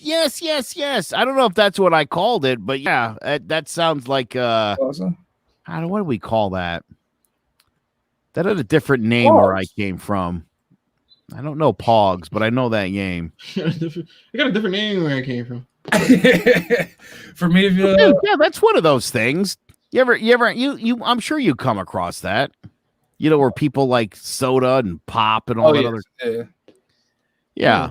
Oh, you know, cornhole. You know the game cornhole. You throw the bags. My friends call that game bago. We throw bags. Is how it was. My friends are like, oh, we're gonna throw bags. We'll be drinking all night. That's silly. Cornhole. From? Like, I don't know what that means. I showed up and they had cornhole, and I was like, this is cornhole. And they're like, nah, we don't call it that. See, that's more of a sport than wiffle ball. Well, I'm also amazing at that game. I only say that because that was the only thing on TV during quarantine. I literally sat through the World Series of cornhole. I started making a bracket and shit. There was no sports on TV. I'll tell you what, it's a fun game. It's a fun game. It's probably fun to play, but to watch. I would imagine watching it's a slow burn. Oh yeah, dude. I hate when it's not my turn in that game, let alone watching somebody else play. Fuck that. Between turns, I like lose my attention. It was that or watching people throw glizzies down there, throw it at the hot dog eating contest. So. Yeah, and on that, pause. Dude, jeez. My brother Joe had a collection of pogs. See, somebody knows. He still has his collection from middle school. Wait, are you talking about like jacks where you throw the ball and you try to jacks? Different. Pogs were like the little paper discs. I'm gonna have to Google this shit and send a picture to Joe so he can pop it up. But it was like little paper discs, and then you had like a slammer. So the slammer used to be like a hard plastic or a metal slammer. And however many you flipped or got out of the stack, those are the ones you got to keep. And we used to play for keepsies. So you used to have like holographic pogs that came in like different like cuts and shit like that, different designs. Pogs were the shit back then. See, maybe I'm just too. Well, I can't say I'm too old because Joe's older than me. But I don't know why you gotta say it like that. Well, I mean, it's the truth. You know, it's no shame. I mean, there's no shame for sure. It was the way you said it was a little weird. The tone. It was my tone. I'm sorry, my communication was lost. I'm sorry. Makes me feel younger. You know, it definitely should. You're a young man. Thank you. But 29 years old, young. See, there we go. Pogs. I feel like I had at least those. Look like roller skate. They're like wheels for a skateboard. Yeah, they look a lot thicker. Those were slammers. So like the slammers were like thicker because you had to like slam it against your stack or your person stack, your partner stack. Joe, you're cool as fuck for your age. See, that's even worse. Now that's worse. Joe, you're cool as fuck for your age. Yeah, that makes you feel real old. Yeah, like for your age, makes you want to pick out the grays. You're cool. Like that's how I feel that. See, this whole side of my face, this whole side of my beard is gray. You look like the 100 Dalmatian, but on the chin. So you're like the Cruella de Vil, but the male. Oh, interesting. The one with the one side on the patch. I'm jealous because I can't even grow full beard, so I'm just jealous. That's all. But since we're on toys, big boy toys, and big boy moves. I guess I'll start. Like, it's not my dream car, but I wouldn't mind sliding into the new 2021 Corvettes because I like the way they look. Not saying like I'm a big car person, I'm a motorcycle guy myself. And I bring this up because I'm thinking about I'm on like, you know what I mean, so much state assistance going on with the whole pandemic and like my unemployment. If I were to go ahead and just pull from my TD Ameritrade and put a down payment, you know what I'm saying, onto a 2021 Corvette, do you think the government would be happy with me? Do you think like the government would want to continuously funding my unemployment endeavors? Probably not. Probably no. I would say no. Or you know what I mean? Or would they even like probably audit me for even getting assistance? You know what I mean? I'm getting this assistance and then boom, I get a Corvette. Like wouldn't you think that would kind of throw some kind of red flag? I would think so. That wouldn't seem right. That would seem a little out of whack. That was so good. Now, what if my name was Tom Brady and we kind of switch it and I get a almost $1 million PPP loan, but months later, I decide to get a multi-million-dollar boat. Does that change the scenario, or does that change, like, I guess, the perspective a little bit? Of course. He's fucking Tom Brady. He's Tom Brady. That's I don't even know if there's even more to say to that. He's Tom Brady. We're broke. Yes. Okay, exactly, right? So, he's Tom Brady. Somebody worth over $200 million, right? I don't know. First and foremost, you applied, and you got a PP. You applied. Apparently, you're a small business. Whatever small business would be his probably brand or his organization. Apply for a PPP loan to get financial aid during this pandemic. Let's talk about the things that and then you go buy a boat. So what the fuck did you need a almost $1 million loan for? Well, what's the business that he has where he needs a fucking boat? I mean, what is he going, like, deep sea fishing now? What is happening? And that's not a fishing boat. That's like a speed luxury type boat. In his defense, I know a lot of people in the hood on food stamps with some really nice cars. Facts. I don't know how the hell they pull it off. They on food stamps. They eat lobster. They got PS5, nice TVs. And I'm not knocking that, but it's possible. But they also not. I mean, I know how I can assume allegedly how some people are shaking and moving to get that, but they're not moving Tom Brady moves. They're not making Tom Brady moves. It's just and the fact that, like, you're worth $200 million and you buy a multi-million-dollar boat, and there's small businesses out there that can't even get any kind of assistance, but you've qualified and received, and you've taken that loan, and you have done actually, and now that they in the article, I have to pull it up, but they've done the kind of backstory to it. He's going to be eligible to not necessarily have to pay that loan back because of certain qualifications. So there we go, giving Tom Brady, some federal money to help a business, and he just off some shit. Kanye got millions, as the boat under the company name. Kanye got millions for a business he has in LA. Oh, see, Kanye's another one. And I don't give a fuck who you are. If you do some shady shit like that, you're a piece of shit, and I don't fucking respect it. Is the boat under the company's name again? Yeah, what company does Tom Brady own? What? It's a partnership. It's a partnership. In what? Boat buying? Multi-million-dollar partnership. Here's what I've learned: when you rich and white, you don't gotta explain much shit. Exactly. You just gotta explain what you gotta explain, and that's it. Yeah, and then you leave. We got a president getting a donation for what? Oh yeah, he has to settle his own debt. He's got to settle his own. He's getting a donation for what? But that's what I'm saying. But if I were to do it, or just like there's a bunch of people, hell, there was an NFL player that did it, a black NFL player that did it, and he just got fucking federally indicted or investigated because of some PPP loan fraud or whatever, and his shit was like 300K. I remember that being in the news. And there's other people. So if it's not okay for us, fuck your. I hate when people are like, oh, he put it in a name or he put it in, it's a business. And no, that's just fucking morally not right. Like where do like ethics and morals play? Like it's just bullshit. Because I know definitely, and like you said it right. You said it right the first time, Isaiah. Like he's rich and he's white. Don't gotta explain shit. Like man, I'm sorry to be mean. He doesn't have to explain shit. It's just the way of life. That's how it's been forever. I would love to pull up in I would love to be able to pull up in anything. Put it in your business name. You know what? Yeah, you know what? Fuck it, Joe. We're gonna go get a bunch of fucking Lamborghini trucks in the I'll piss you off shortly name. And then put it under Clovercrest. Let's do it. Fuck it. You know what I'm saying? We're gonna ball out. I watched Goodfellas. I know how that shit works. And when the money comes due, you just burn the shit down. See, okay, see, there we go. Everybody gets to call a week. Everybody gets to call for 1 week. Hell yeah. We're getting nice shit. Maybe instead of being mad at Tom Brady, we should probably just learn from him. And ball out all the time. You know what I'm saying? Fuck it. You know what I'm saying? I want a new Range Rover under the company name. That's fine. I'll take a new Range. Let's figure it out. Niggas on food stamps doing it. You can do it. I ain't even mad at it. That's federal assistance. I don't know how the fuck they pull that off. I need to know who gave them that loan because Lord.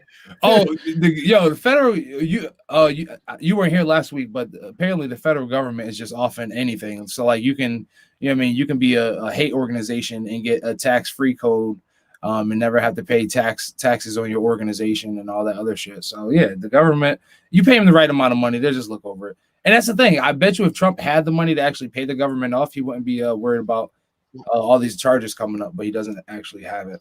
Why do we have rules anymore? I'm generally confused. I don't know. They're slowly starting to dwindle away.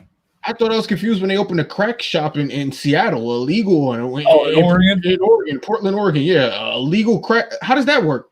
How do you get a free sample? Dude, let me tell you something.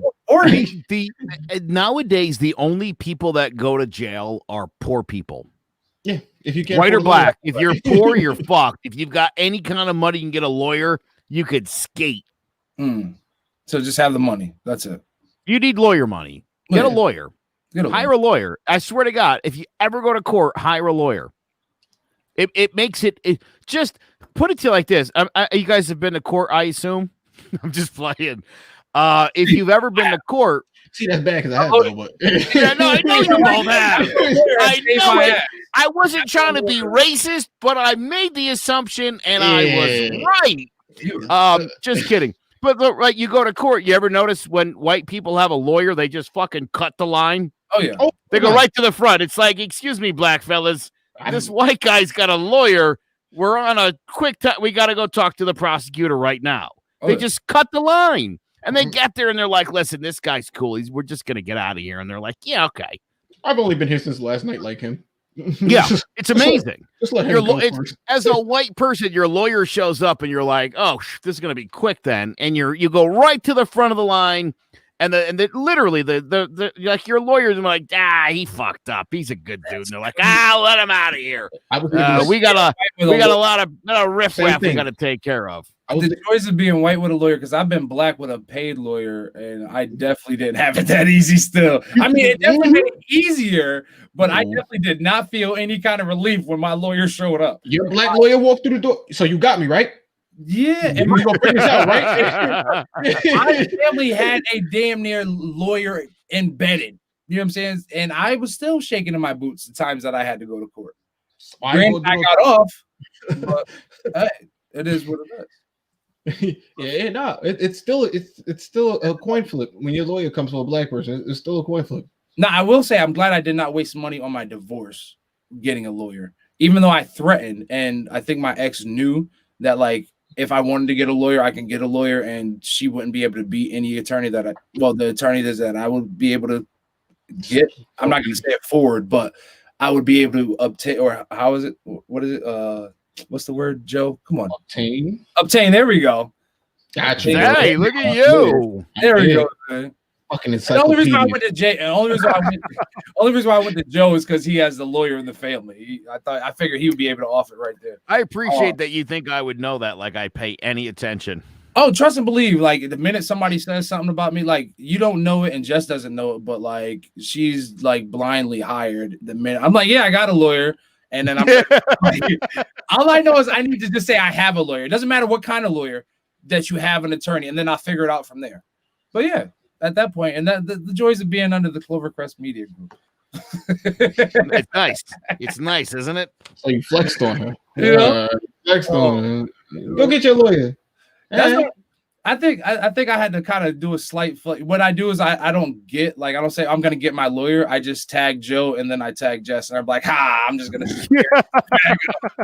oh yeah, you want to get mad at me? You think I'm going crazy? How about this? Tag, and I sit back and go away. I said plead the fifth. Don't say nothing else. Go there. Don't say nothing else. But so there's two other things.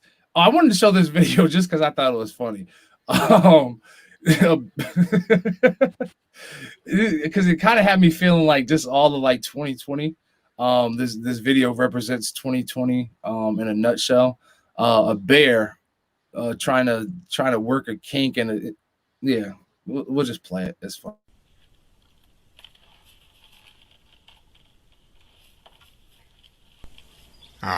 Yes. Here we find the black bear in the wild, finding a suitable fence to scratch his back. He's trying to determine the best angle at which to do so, and he finds it, finally getting that pesky itch that he couldn't get all this time. And oh my God, the bear has now hit himself in the pee-pee. He lies down in excruciating pain, wondering why God has this happened. R.I.P. Mr. Blackbear. Oh, shit. I don't know why I'm cracking up so fucking hard at that shit, but that shit was funny as fuck to me. I just felt like that. I was scrolling and I felt like that just summed up 2020 in a nutshell. Just when you thought shit was about to get rolling good, here comes March, bomb hit you right in the nuts, and you're just on the floor crawling, trying to figure out what's going on. And the fact that it happened to a bear was even funnier in my eyes. Like a big ass black bear got hit in the nuts and went through many of the same troubles that we would. But it feels good to know that we're not the only ones. Yeah, not get dropped on a nut shot. And I'll tell you what, if I'm ever attacked by a bear, I will keep this info in my head. See, go for and I will attempt to kick him in the balls. And I'm thinking about it now too. I'm thinking about it now. Fuck all that laying dead and play dead. Now I might just kick him in the balls. Now that I know that works, I will definitely give it a crack for sure. Yeah, he looked like he was in serious pain too. You know, my man, when he did the push-up, it looked like a hit. You know, when you get hit in the nuts and you feel it in your stomach, it would look like it was one of those, and that's why I just couldn't laugh. I really felt bad for the bear. I felt more bad for the bear than I did laughter. I was just like, wow, it makes me want to wear a cup in the wild. It's like the fact that I didn't even think bears get. I didn't even know that was possible. Literally, that's the first time I've ever seen it. Yeah. Now I want to see what happens to a bird, or like a worm or something. You know, no, like I want to know what happens now to every male species when they get hit in nuts. Thank you. Now I have to go on like a video binge later. You watch. You gonna go in the wormhole now. I know. Watch. Yeah, that's gonna be tough. But yo, so apparently, so apparently Trumpito is getting his statue built on Mount Rushmore. But apparently they got the building wrong. Oh, here we go. Ivanka Trump tweeted today. Amazing photo of @real Donald Trump during his visit to Mount Rushmore on July 3rd, 2020. We remember during this time where he went to go do a nice little speech to try and make himself look like an amazing president that he was not, in the dirtbag and shitbag that he is. But luckily for you guys, we are amazing, and we actually have the exclusive photo of the building process of him being added to Mount Rushmore. You guys got this exclusively here first, so it's actually pretty good. They've gotten the construction of it pretty down pat. There we have it. What are they erecting that? I believe it should be erected fairly shortly. Pretty shortly. It shouldn't take them too long at all. You see, they have the orangish hue already. I don't know if what they're going to do with the toupee. So they left them bald up top. It's good to see that they've trimmed the access, any kind of access, unnecessary stuff up top from there. But yeah, it's looking good. Hopefully they should be done it should be coming soon, within the next, 2 to 3 months or a month and a half. Nicely landscaped. No, it's missing something. What? It needs to be wrapped in a Depends. That's what it needs to be wrapped in. Depends. Yeah. Wrapped in it Depends. Since he can't seem, I just, because it would make more sense. You wouldn't want the shit to fall somewhere. So you wrap it in the Depends. We got to definitely wrap it in something. It's nice, short, and stubby. So I'm sure it's like a perfect example of him. It's perfect. It's weird how it doesn't quite reach that other area. Yeah, it doesn't. The rocky part where the rocky balls bluff. You would think. I thought that was the stomach. My fault. You would think it would extend out a little further. It's very short. I'll be honest. This is the first time I've ever seen them do a president and vice president on Mount Rushmore at once. So I'm impressed. Hey, just remember where you guys got that first. Over here, Trumpito exclusive of Mount Dickmore. And yeah, Trump, still go fuck yourself, you piece of shit. So are we allowed to say that on social media? Oh yeah. I'll piss you off shortly. Yeah. I don't know. He's banning everybody. I don't know. What's he gonna do? Kick me off? By the way, real quick before we move on, Section 203. you guys familiar with this? Have you heard conservatives bitching about Facebook and Big Twitter press and and- Section 203, Yeah. platform or publisher? Shut the fuck up. It doesn't matter. You've obviously never fucking read Section 203. No, it actually encourages people like Facebook and Twitter to censor bullshit. And I know this because the Republican who wrote the fucking law in 1996 said so. You don't know what Section 203 is, just like you don't know what Black Lives Matter means, just like you don't understand a lot of shit. Read it. It's amazing. You'll actually know what you're fucking talking about. God for fucking bid. We got time for that. Damn. They don't want to read. They just want to. Dude, these fucking stupid white people, like the fucking, it's like I scream the same shit over and over again. Like that means anything. You're assuming everybody's stupid and only you know something. For the record, white people. How is Facebook getting away with this? Did you no. fucking read it and can you then understand it? He said it. For the record, white people. He said it. I still need a job when everything clears. So well, we'll find you some good white people to work for. There's a lot of stupid white people. It's fucking shocking, man. I'm serious. It's embarrassing. So talking about stupid white people, I had to defend not even defend myself, but I had to fight off some stupid ass white people in the comment section on Facebook this week. So there was an article posted by WFSB News, which I frequently visit in the comment section a lot. Which, by the way, I pride myself for having a top fan and top commenter badge. Like I have like 3 badges on that page. So if anybody ever wants to fucking smoke, you guys know where to find me, Robert Benjamin, on the WFSB News channel. And I be giving WFSB to smoke. They blocked me like twice. They deleted my comments twice from some of their shit. But yeah. So, anyways, I'm always in the comment sections there. And then there was an article I came across that read Black millennials fueled a surprising 2020 home buying surge for African Americans. Just off of that title alone, you could see the dumb white conservatives that decided not to read the full article and they just went by the headlines, and they were so offended. And I'm not even going to say conservatives, clown conservatives. That's what I'm calling them now. So many clown conservatives had their underwear in a bunch over this. They couldn't understand why, first and foremost, why it was an accomplishment, why WFSB was highlighting the fact that African Americans were actually making a surge into the home buying. Like they were like, why are they moving out the city? Why are they coming to the suburbs? I know they shouldn't be they shouldn't be moving to the suburbs and bringing all that over here. They better not be bringing the stuff that they have. Like, are you fucking kidding me, you dumb fucks?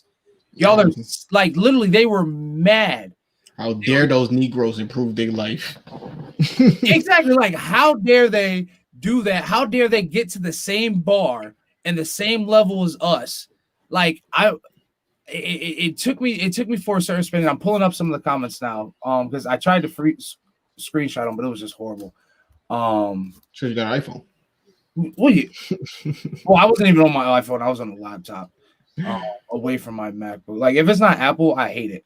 So I definitely didn't even. I couldn't figure out how to. Well, I could have if I YouTube shit, but I didn't know how to screenshot from an Android. But anyways, so listen. Here's the thing, Rob. I see your comments on that website all the time, on that Facebook page, and I love it, and it cracks me up because again, these are the whites that embarrass me. These are the white folks that are so unbelievably stupid. It hurts. Seriously, why? I mean, I guess it's hard to say that you're not racist when you don't want to see black people move to the suburbs because, well, that's where you all fled in the 70s and 80s. Yeah. So the idea that 30 years later that this has happened and for a lot of white people, the reaction is like, really? You have to come here? You're saying that because you're racist. And then there's no other reason you would say that. There's no other reason you would have an issue with it. Unless you're racist. Racist. Sucks. And then you are. And then even to go along with their racism, of course, they bring on to this, they add on to the Trump dialect of, oh, if it wasn't for Trump, the African Americans or the blacks would not be able to do the things or be able to buy those houses. They wouldn't be able to afford those things because of Trump's economy. So it had me really thinking, like, you fucking idiots really think that you guys are still the saviors and you guys are the reasons for black people being successful, for black people working hard to earn something and act like, is it a shock that black people have great credit scores now? Is it a shock that like black people are actually working and saving and have great paying jobs now? And it is, honestly, it shouldn't be, but unfortunately in 2020 it still is. Let's see here. We'll read a comment, and I'll say the name because it's Facebook public and they decided to comment. Kenneth Buchanan. That's because Trump helped all people, including minorities, with a robust economy. But those days are over. We are going back to a Democrat who, as usual, pretends who pretends so much to care about minorities, but the policies that hurt them, especially the ones that aren't just looking for a handout, just more opportunity.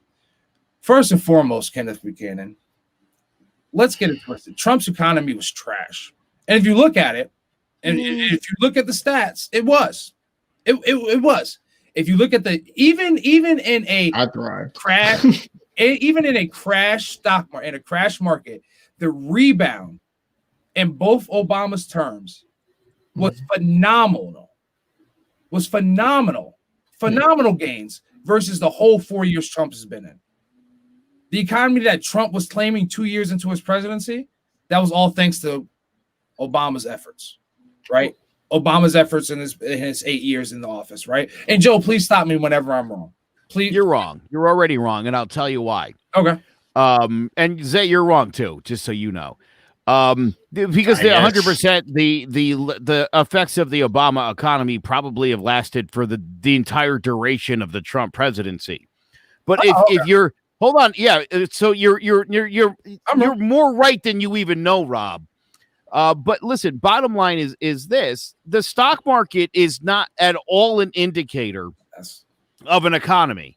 It has nothing to do with the economy. It has to do with about the top 20% of the country that owns all of the stock market. And anytime I hear a conservative was like, look at the stock market, Trump's killing it. And I'm like, are you invested? And they're like, no, but my uncle is. And I'm like, you're a fucking moron. You're literally rooting for the richest motherfuckers on the planet. You're poor as shit. And your uncle who's got the stocks doesn't look like he's helping you at all. You're not even playing the game. Right. No. You're not even playing the game, but you're fucking rooting for the bad guys against the poor people. And you're like, fuck the poor people, even though I am one. I don't understand that game. I don't get it at all. And that was one of the arguments that I had with somebody before in the comments. He was like, you're going to tell me that you can afford to. I'm like, yeah, first of all, I'm telling you that I can do whatever the fuck I feel like. And yes, I'm better than you. And he was like, oh, so you're telling me that you can. Dude, I'm not going to get into a pissing contest, and I'm not about to go screenshot a fucking portfolio just to prove something to me. But when I say the word portfolio, and this shit happened before, if I say certain terms to you and you have to ask, what is that? That already lets me know that you're not on the same level or same caliber, whether it's financially, mentally, physically, emotionally, whatever, than me. So you're just an emotional conservative that doesn't know what the fuck they're talking about. That's a fucking racist. Well, so I have all day for. Go ahead, Joe. I wonder. This guy took a bashing for 4 years. Ooh. Maybe undeservedly so. The guy who I think might have been the reason why you're seeing the black home ownership explosion that you've seen. Carson? Yeah, he's in charge of HUD. Yeah, I was about to say, and he's fucked it up. Sure he did, but bottom line is he's got young black people are buying homes at a rate like they've never done before. Yeah. So listen, look, here's my whole thing. Here's my whole stance. Everybody knows I hate fucking Donald Trump, like with a passion. And if you don't, then buckle up because you're about to find out. Couldn't tell. The guy's the world's biggest piece of shit.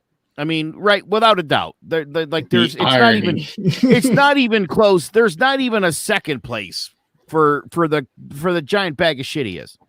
But in spite of Donald Trump, you saw donations made to historically black colleges from people like Peyton Manning. By the way, millions of dollars, better than they've seen in years. Trump tried to claim credit for that. It had nothing to do with him. And by the way, I get it.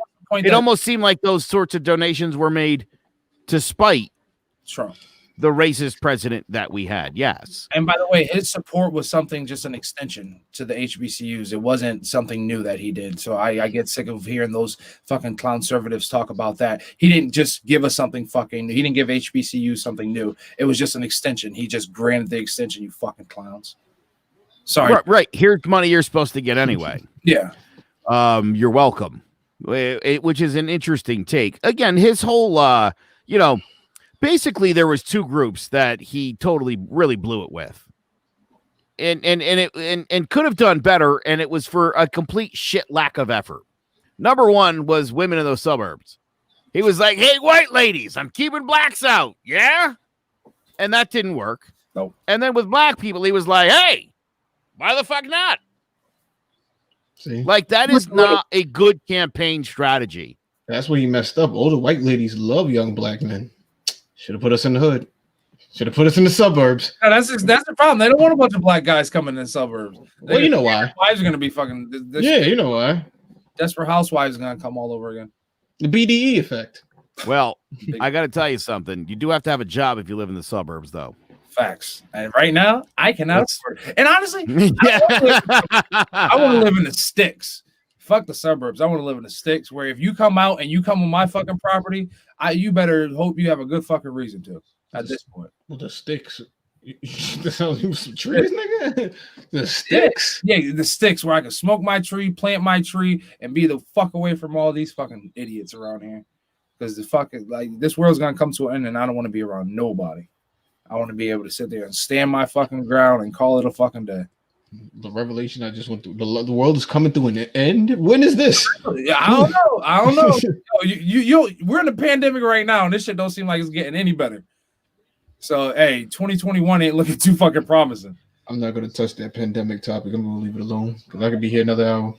Don't get me fired up on that one. Oh, get me fired up on that. Oh God, misinformation.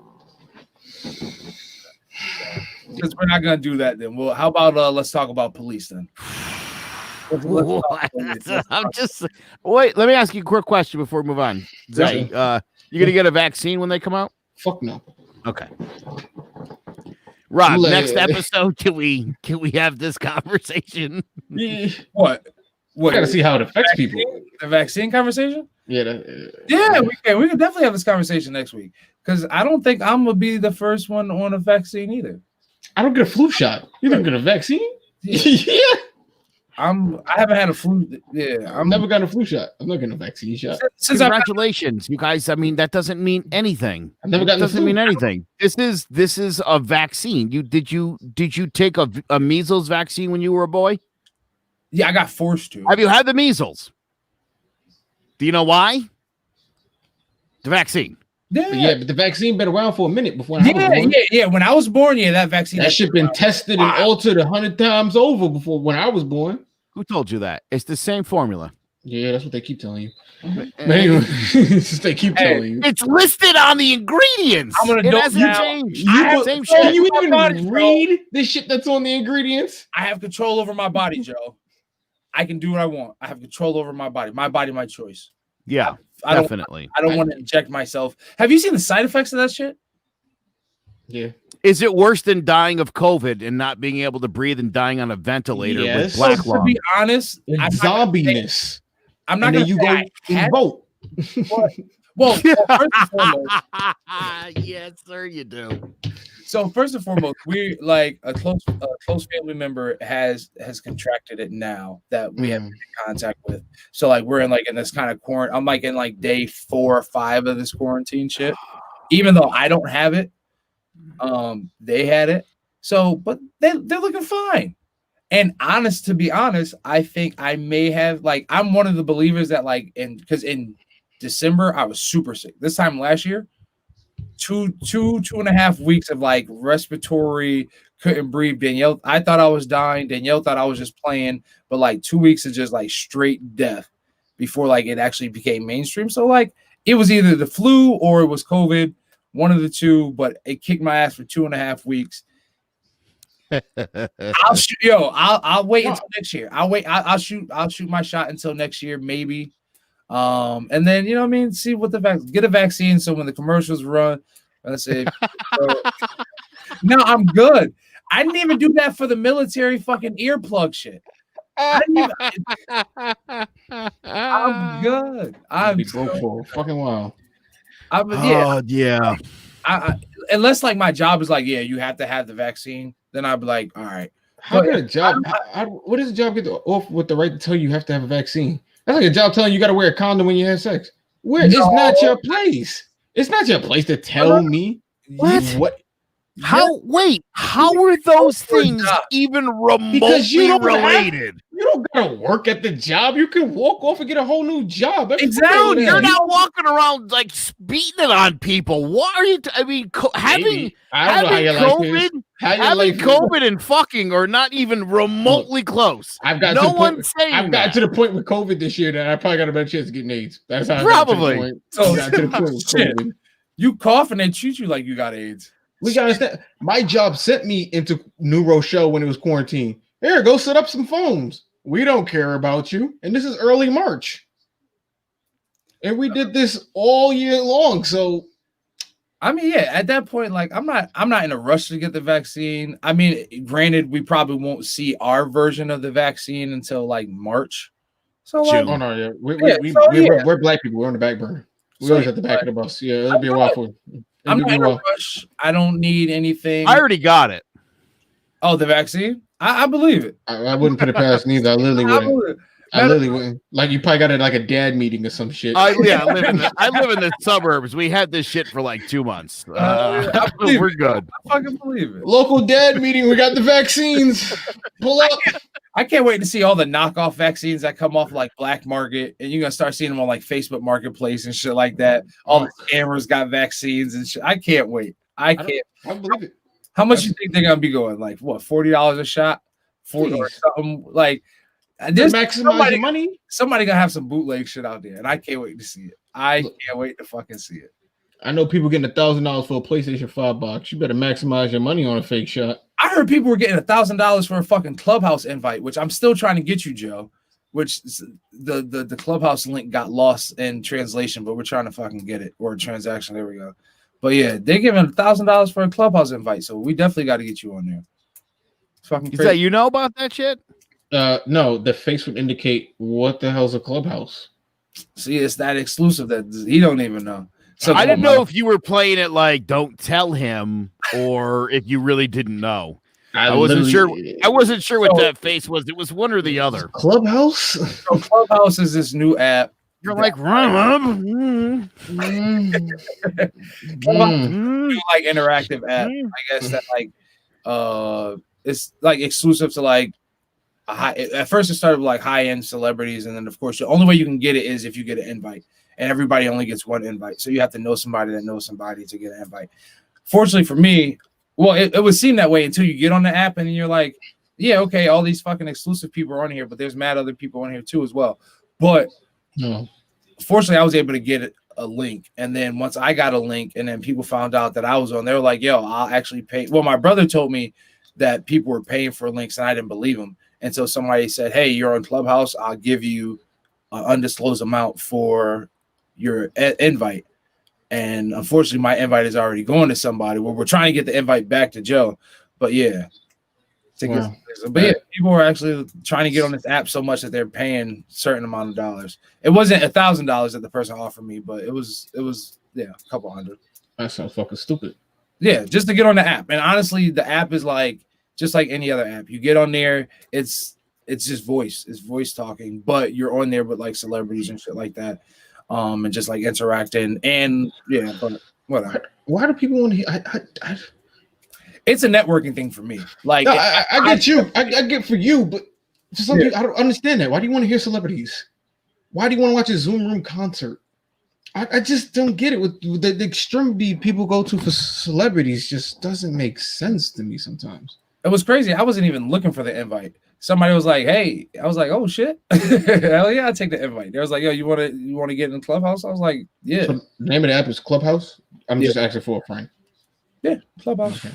If we ever get the link, maybe we can get it to Joe and then get you on it, and then you can see. But it's dope for like guys like us in media. If you're actually into networking and you go into like different rooms and shit, and they like talk about different things, or like it gets crazy at late night. Some of those rooms get like, yeah, they be on demon time in some of them rooms. Like they be giving it up. They be it get interesting. That's the when you wake up at like 4 o'clock in the morning, you're like, what the fuck's going on? Oh nah, Clubhouse popping. Like Clubhouse with the shits at 4 o'clock in the morning. Like I fell asleep. Listen, nah. Yo, I take this dad shit serious. I'm sleeping from 10 to like 6. You said take this dad shit serious. You're not getting up at no 4 a.m. No. Oh no, that's my dad shit. Like that's my peaceful time. Like I gotta get up at like 3:34 because at 7 is go time until the little motherfucker go to sleep. So man, my little motherfucker's 3 here. She don't wake up till like 10, 11 in the morning. So I miss this. Damn, I miss. I let her. Yeah. But all right, so getting on to some serious shit since we kind of drifted. Let's talk about these police, man. This video has been fucking with my head. One, I feel like it's a good video because it shows that like cops can actually do the good thing. But then in the back of my mind is a young black, well, not a young black man, but as a middle-aged black man, I'm like, what the fuck? If this kind of situation happened to me, I'd be shot dead. Let's go ahead and roll the clip first. He said he's not going to shop the car, so. Okay. That's all right. Just keep an eye on it. Just get there right quick. Just put your hands on the steering wheel. No. What? Oh yeah, it gets better. Get out of the car, man. You got a gun right there. Whoa. There's rights to this. Get out. There are rights to this. You have a There are rights to this. Whoa. Get out. Hold up right there. It's open. My hands are up. My hands are up. No, you got to. This is on body cam. You have a body cam, sir. Put your hands over your eyes. Do you have a body cam? Put your hand over your eyes. This is a black man. Your hands over your eyes. Yeah, you got I will send this dog on you. I will shoot you. You do. Don't Don't. He said, "I will shoot you if you send your dog on me." You have rights too. You have rights too. Don't you dare. You have rights. You Right. cannot Don't you shoot me dare. here. You This is need to unconstitutional. For anybody, You know this that. guy is a. Okay. Yes, I Don't. do. It is. Don't. I guess you can't even say detained. This is also They're attempting body to cam. detain Body cam or request. arrest this You white quit guy. yelling so I can talk to you. You have a gun Give me for more. me, Give me sir. right now. I need you to relax for me. Okay? I hate to be mean, but shoot this motherfucker already. Wait. I was thinking, like, if it was a black person, if he would have been like, if he was a black person, I do not. You cannot. No, it is constitutionally. can we pause for a second? You have a contempt I just want to play it, but I just want to pause it real quick. Yes, you can see the weapon. It's right there. Don't Body do it. cam. Body. I got Okay. it. What are you afraid of? Don't do it. I have nothing to do. Do me a favor. Just please step out of the car. That's all we're asking. This white man is literally threatening to sue the cops, and they haven't Please offered know your weapons, please. No. This is how we treat each other civilly. He has a gun visible to the cops. Right eye. Right eye. You got cover? No. Just Yes, we do. don't. Just Do please. you have body cam? Please. Just please. Do Do not. Don't. Do it. Don't. Look. You know that. That's not- Please. I need you to get out of the car. Out. If Hey, that's the double blue, sir. You're gonna shoot me on double blue? Just relax. fuck is double No, blue? just relax. Just please get out of the car. There's rights to this. You know there are rights to this. Listen, we can figure this out. We can talk about You this. hear how they're negotiating with Talk this about dude? it with you not listening to us. We're not listening. You're first of the ground. All I'm asking you to You're do, violating my rights right now. Let go of me. You just put your hand on a gun, sir. Whoa, whoa, whoa. No, You just put your hand on a gun. And I did my ignorance. Yep. Oh, we don't want Please. to do this, man. Just okay? get out of the car. I'm just asking.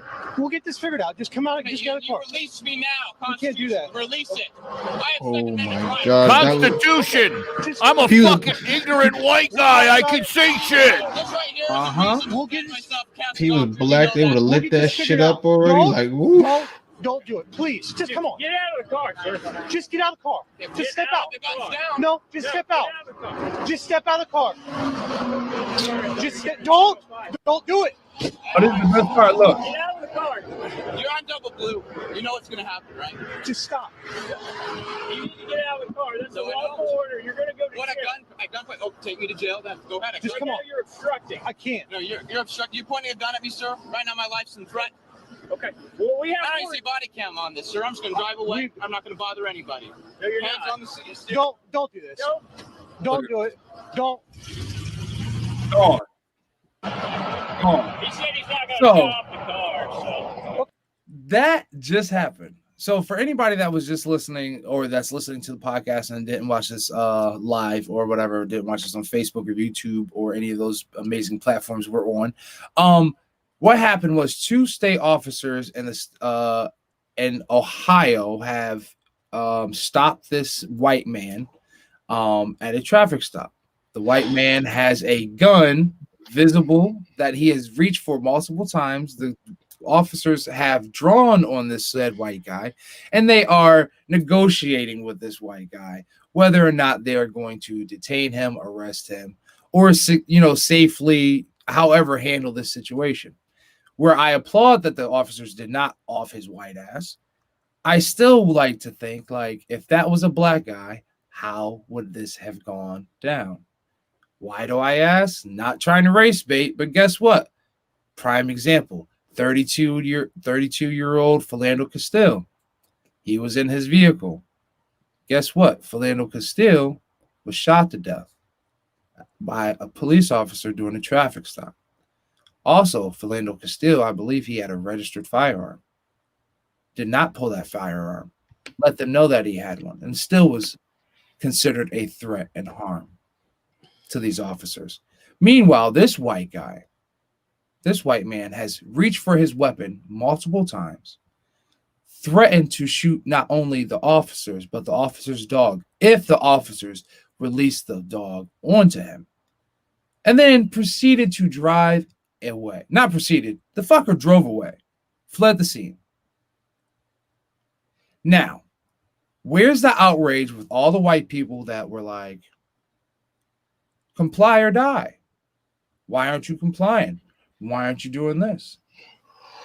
If you were to go in the comments, there's a lot of white people, a lot of fucking clown conservatives that are congratulating this idiot.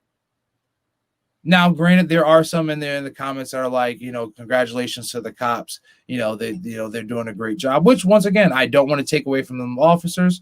They definitely did an amazing job as far as not killing somebody. Good job not killing somebody. Horrible job. I mean, if that's the fucking threshold, good for the cops, boy. They got it good. Hey, we didn't kill them. You didn't kill him. That's something to celebrate now. That's great. And that's what we want. And that's where it's gotten to. You're like, But then I'm like, you can't even celebrate that because it's a white person. They didn't feel threatened. Matter of fact, their threat was different. You could tell in their eyes, they were more scared of him. Did he ever get caught? No. Like, they were more scared of him, like, oh my God, he actually might do this. Whereas I feel like it's an aggression fear, if that makes sense. If it was a black guy, it's more of an aggression than an actual fear. Does that make sense? Like, he's black, I got to be aggressive versus, oh my God, he has a good, like, I don't know. I felt like it was a different. Well, right. The cop feels like with the white guy, he can, hey, listen, bud. Exactly. Listen, my man. Right. And then when it's a black guy, it's like, I gotta show this guy who the boss is, right? You're like, listen, you fucking thug punk. Well, exactly. Hey. All right. Me, I think about it. If that was me in my car, put myself in that, and my gun was right there, and I reached for my gun, do you think I'd be alive? Do you think that you've been dead the first 5 seconds of the video? They would have came next to the car. The moment I said I will shoot you if you release that dog, they would have off my ass. Oh yeah. Oh, you should have Michael Vick. You don't fuck with dogs and white people. So it's just like they had your ass under the jail. You fucking shoot that dog. Done. So it's just like it's crazy how shit like this comes to play. You know what I'm saying? And the person who it was a 25-year-old white guy named Mecklen Burr, was stopped 2 hours later. For what? For coffee? Oh, he was stopped 2 hours later in Coleraine Township in Hamilton County in Ohio. He was charged with improper handling of a firearm, carrying a concealed weapon, and driving on a closed highway. That's it?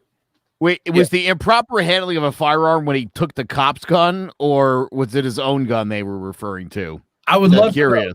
They didn't mention it. They got left out.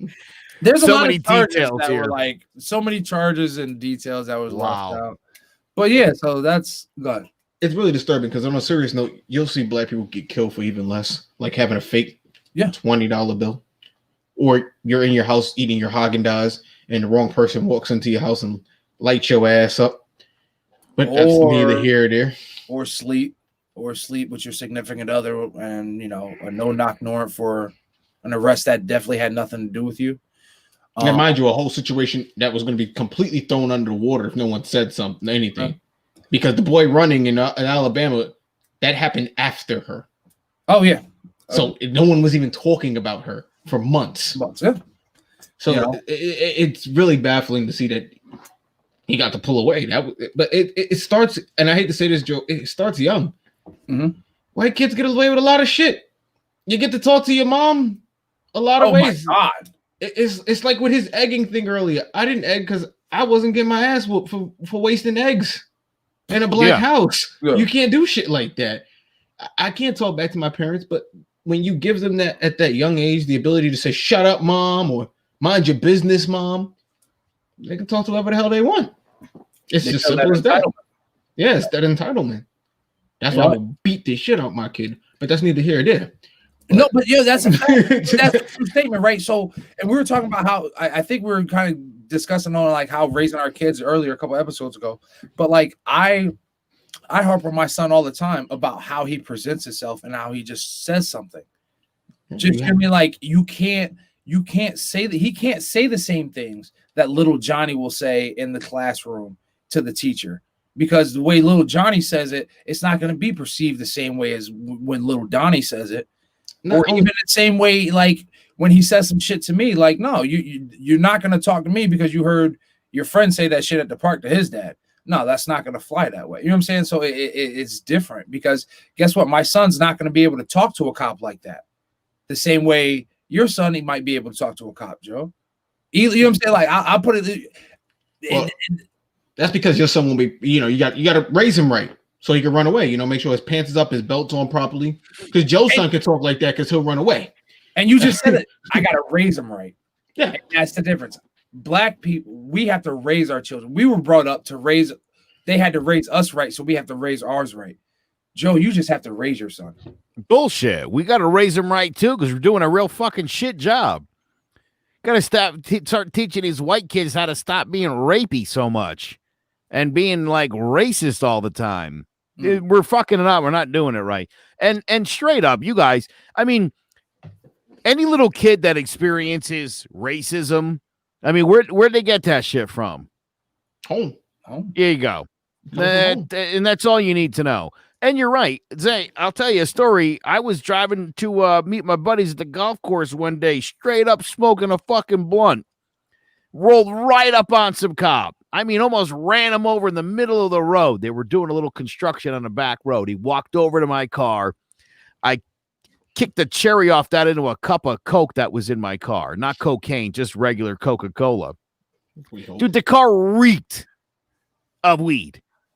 And the cop walked over, and I said, hey, I'm really sorry, man. I'm late for a tea time. I was in a big rush.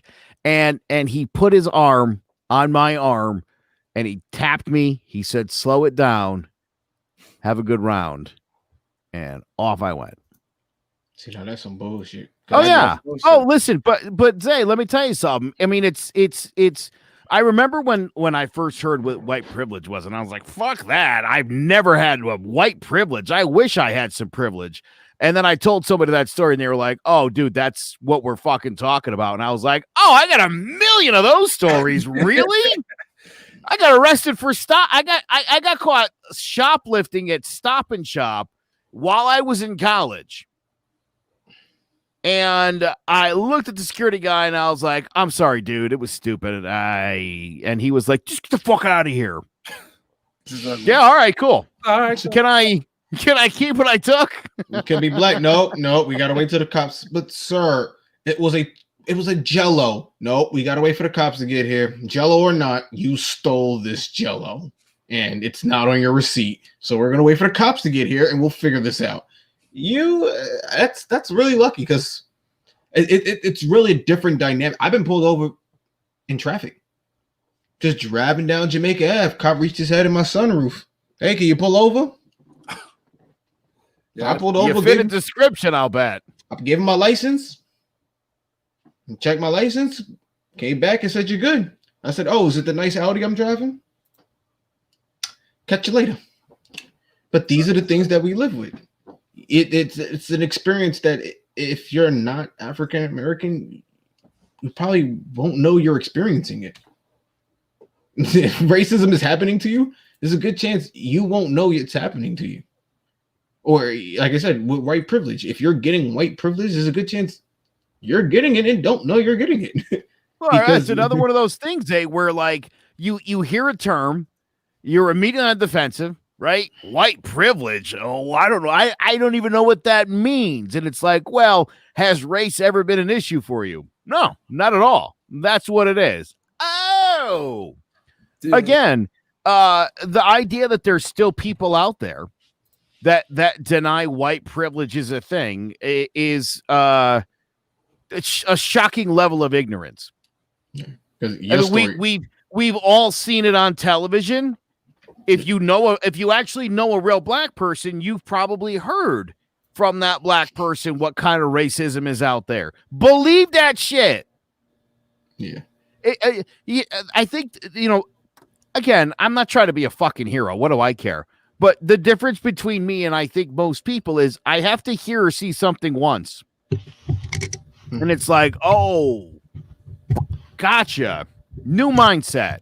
I understand what white privilege is because I've enjoyed it my entire life. I've done shit that, Zay, we could do a whole show and I could tell you like 20 things that I've done that you would be in jail for like 10 plus. Easy. You just told me a story I'd be in jail. I would have got out the car and ran. The cop I would have left the car right in the middle of the fucking road and just took off. That is the only story. That's the only story I'm comfortable telling on air, knowing my mom could be watching. I've done some stuff in my life that I'll tell you guys, it blow your mind. That's terrible. I got driven home one night by the cops. Driven home. They were doing donuts in the parking lot as they dropped me off. Jeez. That's crazy because I've been hit by a drunk driver and they wouldn't even get the guy at the house. Guy came to the window and said, "Good night." I was like, "Y'all not gonna get him?" No. What the fuck? I see on cops, y'all busting all these black people's house. Do some shit. When my house got robbed, they actually investigated.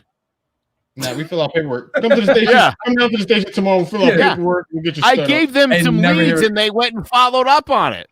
Called them 2 weeks later. "Hey, did you find my TV yet?" Yeah, we're looking for it. Never again. Your best bet is that I call and they find my shit and your shit happens to be included in it.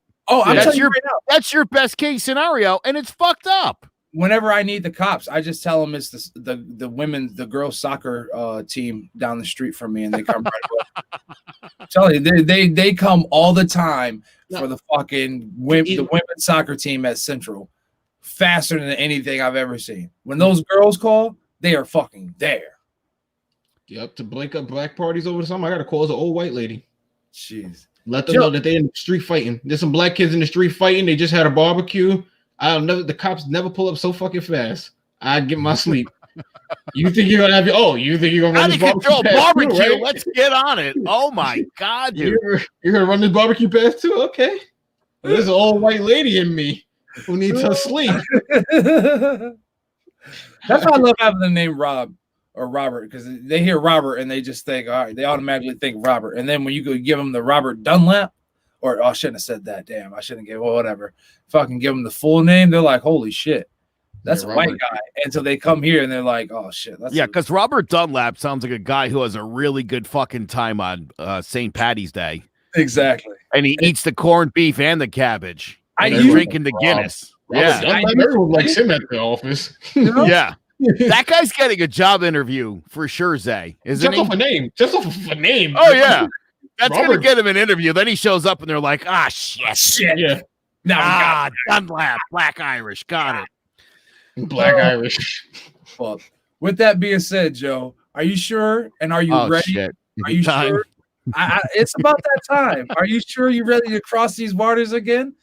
Because I'm telling you, if you get this card again, you got to hold it. You got to hold it true. And you got to, you know what I'm saying? It comes with a lot of responsibility because you can throw this card and play this card when we're not around, but you got to be able to back it up. See, I used to tell all my white friends that used to like want to hang out with me because whenever I would go around like the real black friends that I used to call them, like, yeah, I'm not like real black. I'm entitled. I grew up in the suburbs and shit like that. Real blacks don't have podcasts. Yeah,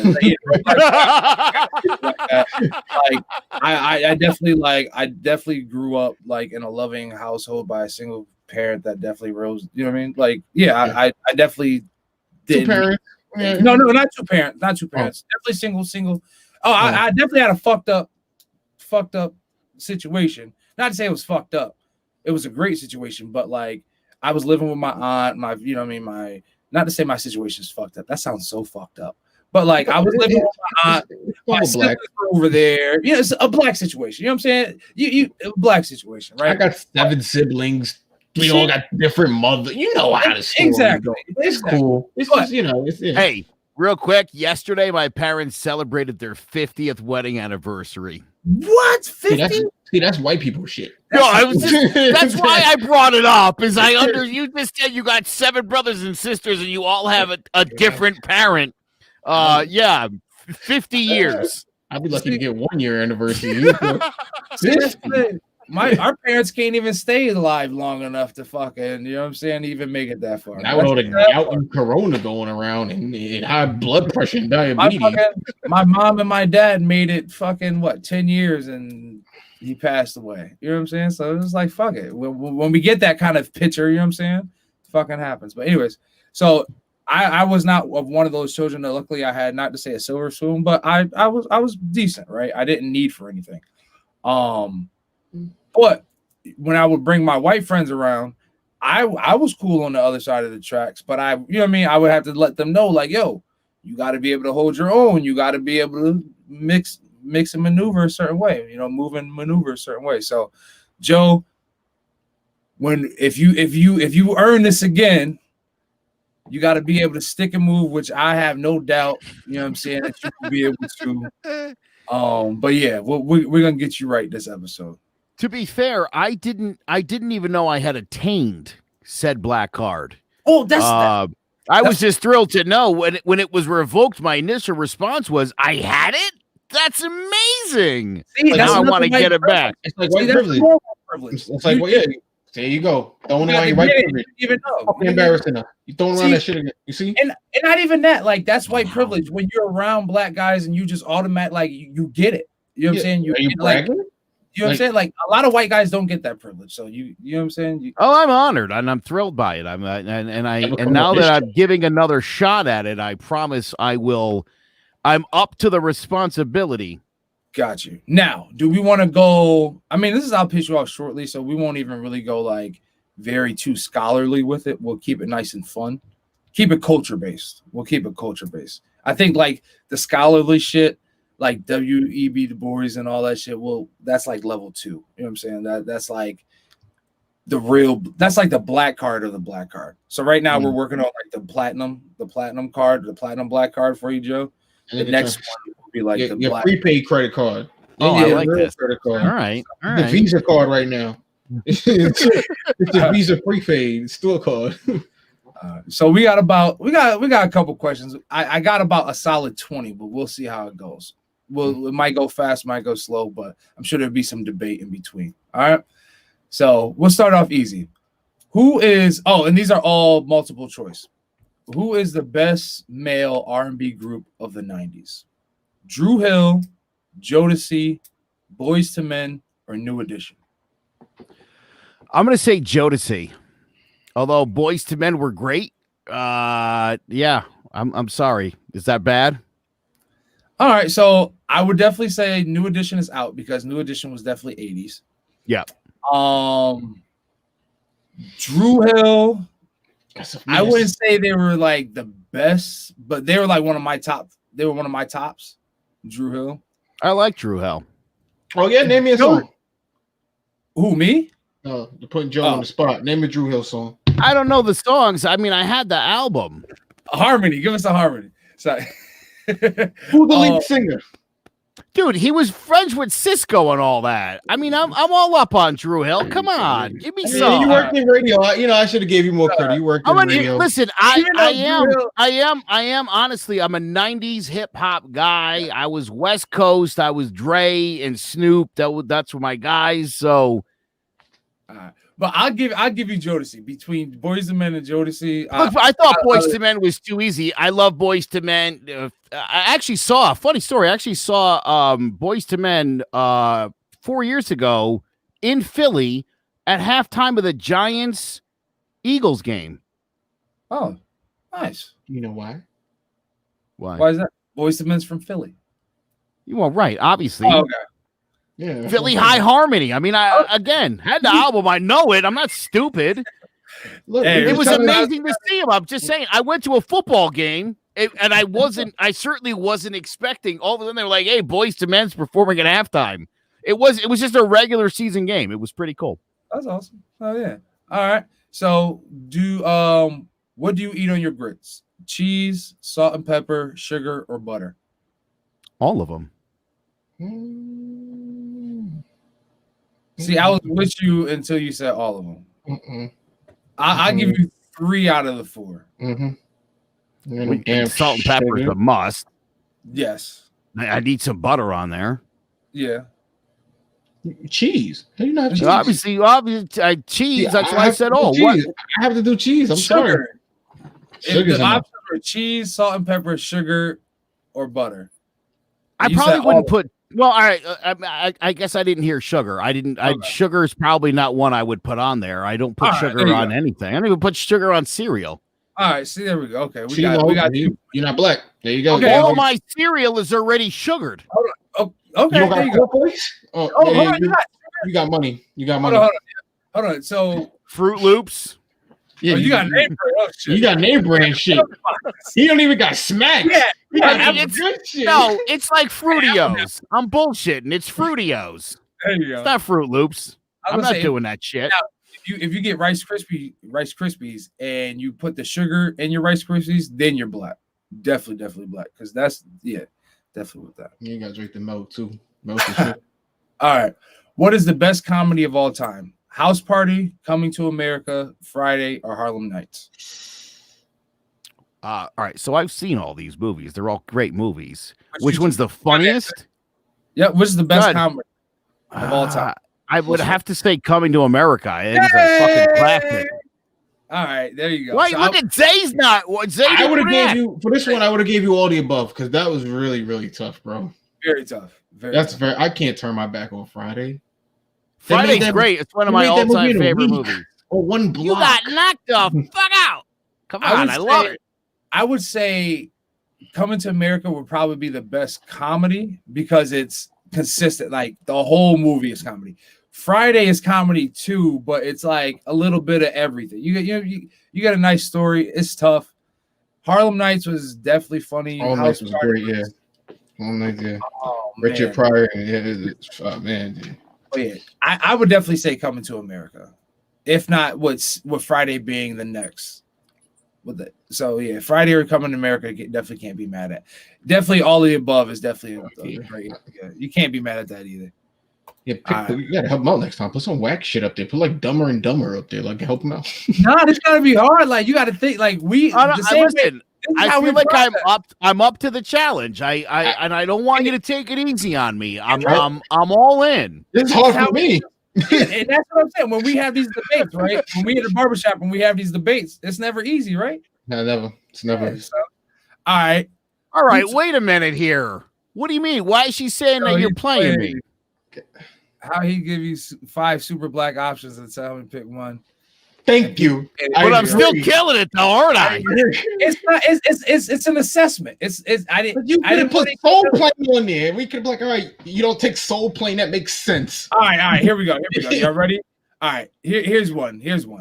That's straight, direct to the point. Who taught you how to spell who taught you how to spell the word independent? A teacher, Lil Webby, Destiny's Child, or Lil Boosie? Oh, Destiny's Child.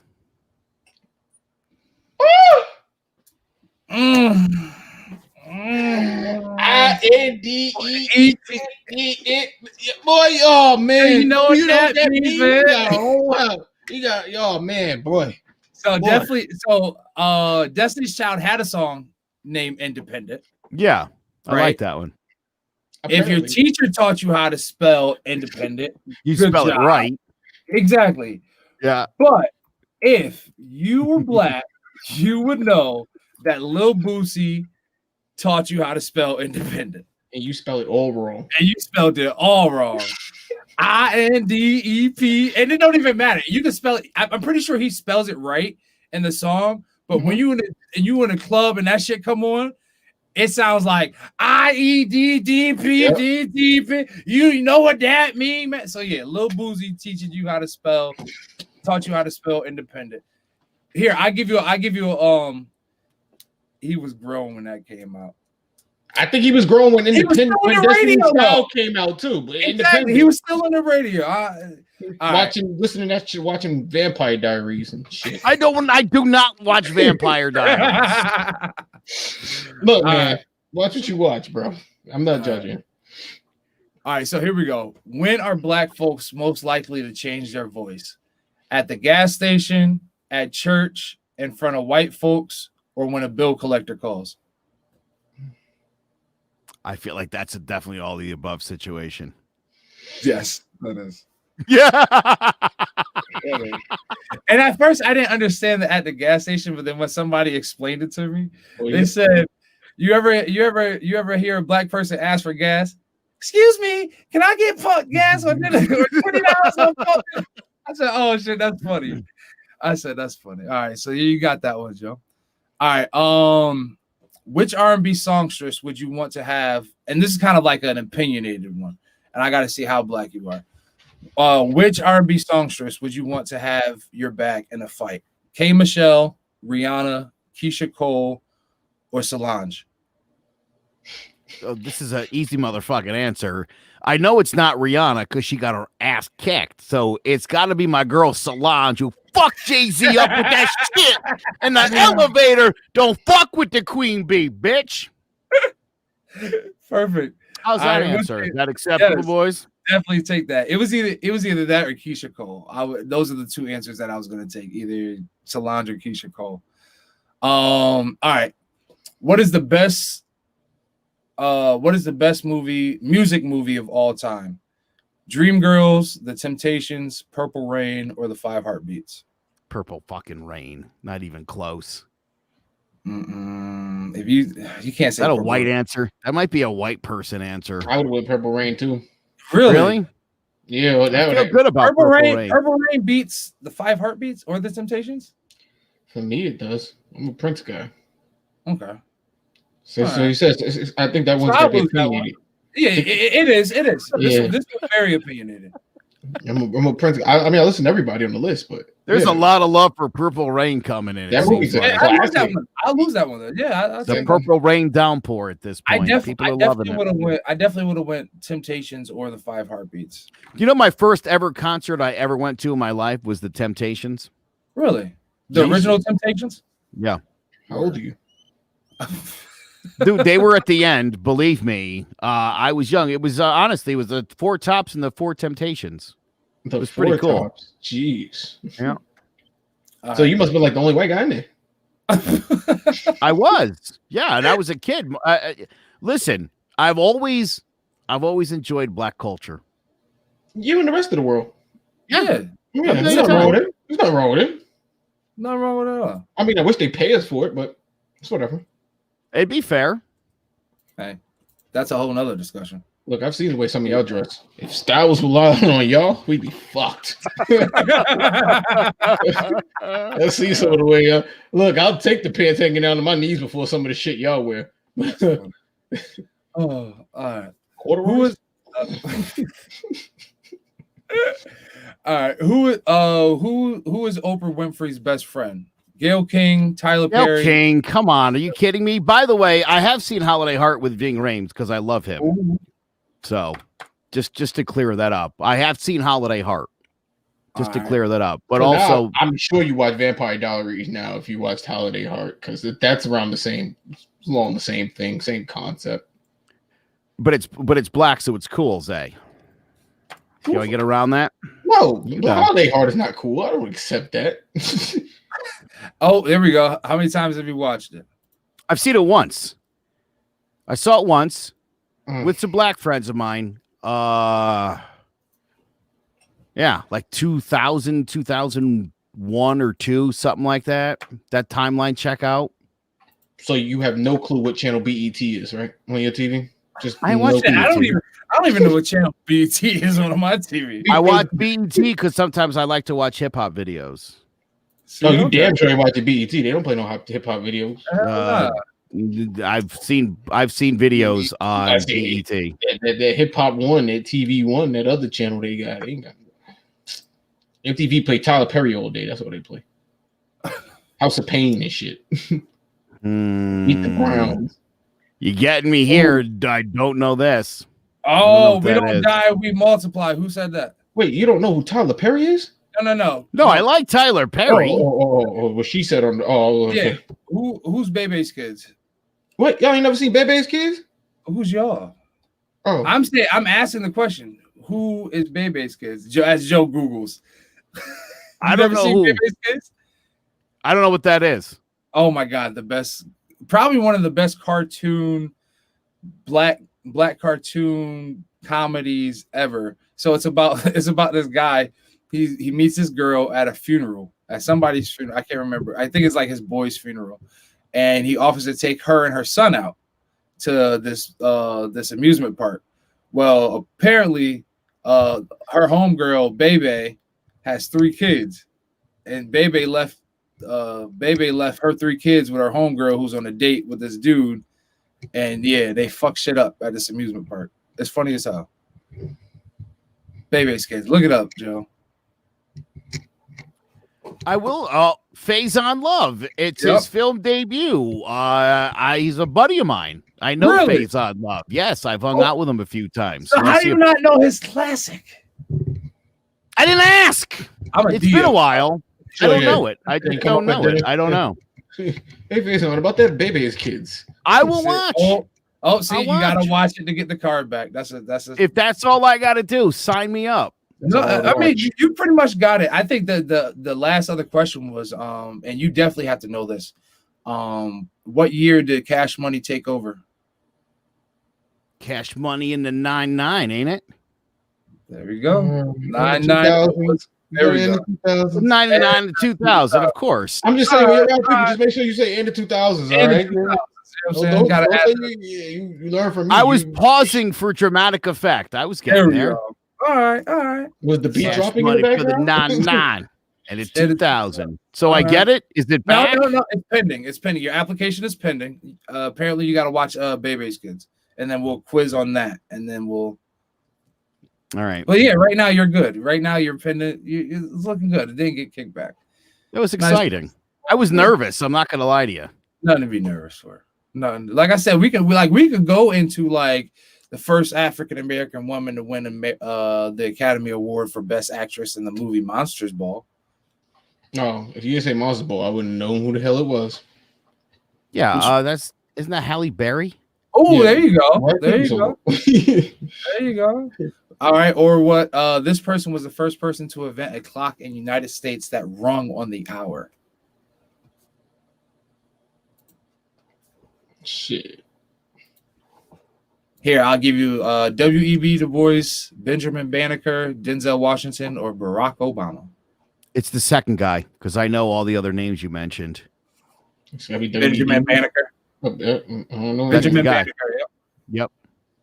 All right, so yeah, we can get this can kind of go into I gotta go to a black museum or something. I gotta. That's what I'm saying. Like, did you know that last one, Zay? Did you know the answer? Obviously, no, wasn't the last one. I didn't chime in. I didn't know that shit. I knew the last one because my aunt had this big ass poster of like black inventors. So like growing up, I literally would read this picture every day What did that comment say? I missed She it. said we force all the white people to watch it. Oh, it's facts. If you're white and you want to come over, if you want to come to the cookout, matter of fact, yeah, if you're white and you want to come to the cookout, that has to be like a prerequisite of like Bebe's kids, so you know how like things maneuver. You know what I'm saying, and how things go a little bit. Yeah, watch Bebe's kids. Mm-hmm. Yeah, because you definitely see a bunch of those. And leave your potato salad at home with the raisins. Your white potato salad. That's what started all this. Joe and his white potato salad. Literally. Regrets. Do you not put sazon on? You don't put no seasoning in your shit. You just he gets it from the store. Oh, that's why. Yeah, he gets it from the store. All right, I didn't know. Well, so this is the point of where we bring everything down. It's been a fun episode, but we have Peanut. Come on, I mean, guys. Wally's even doing it. Don't insult me. I mean, I really do like black people. I don't know. I mean, God. You didn't say that you don't like black people, but you have to. We're naive. Yeah, we're naive. So you got to have certain qualifications to hold that black card. You know what I'm saying? Like with this black card, like you'll be able to go to any cookout, Joe, like without invitation. Like you'll just be able to walk up and like, yo, just I'm roll Joe. up. Yeah, like yo, I'm Joe, because you will now have the you will have the knowledge if somebody's like, hey, do you play spades? Matter of fact, do you play spades? I do play spades. I love spades. I like this. The sandbags, the whole nine. Yes. Now, okay, so when you play spades, how do you play? Do you play Joker, Joker, Deuce, Deuce, or do you play Joker, Joker, Deuce, Ace? Do you play just straight? How do you play? Joker, Joker, Deuce, Deuce. All right. That's good. I respect it. I love spades. One of my favorite games. All right. I mean, shit, you're good in my book. There are black people that can't play spades no more. And that's oh my God. There's a lot of black people that don't know how to play spades, and I'm sick of like explaining it. And honestly, like spades is never that game where you can literally just sit there and just tell somebody and they're gonna get it. You literally have to play it and watch. That's how I learned. I watched all the old heads sit there and play, talk shit, and then ask a question after a game was over with. No, we could release a mini book. So when black babies are born, they just hand it to them. Here's how you play spades. Just leave it with them in the in the little incubator or whatever the shit is called. Here you go. Just leave it there. Right. Eventually they'll read it. Maybe. I don't know. The guide to being black. Ooh, Zay, that might be a good book for us to work on. The guide to being black, right?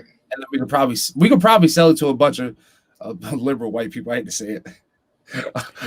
Dude, oh my God. Can you imagine how much they've been? It's the book they are dying for right now. Oh my God. You know how that book would probably fucking sell. The best is when they're not all wearing their belts on their pants no more. It's just like, oh, they pass it down to their knees. How did this happen? Yeah, I can't get that. I'm not letting that go. That man would have got away. My man took that shit like a G though. I'm not gonna. I mean, he had no choice. Well, he did have a choice. He definitely could have. Many options. He had many of options. He chose to document his assault and battery for future court cases. That's all that was. Fellas, if you're gonna do the nasty shit, if you're gonna cheat, if you're gonna do that, turn your location off. Because she knew where he was at. Mm-hmm. Like she was in. I felt like she was in the restaurant and then came out. And then followed him. Like she knew his whole location. That's black women for you. They'll get a doggy bag. They'll watch the whole time. Get a doggy bag and watch you walk out. Hey, let me get that to go.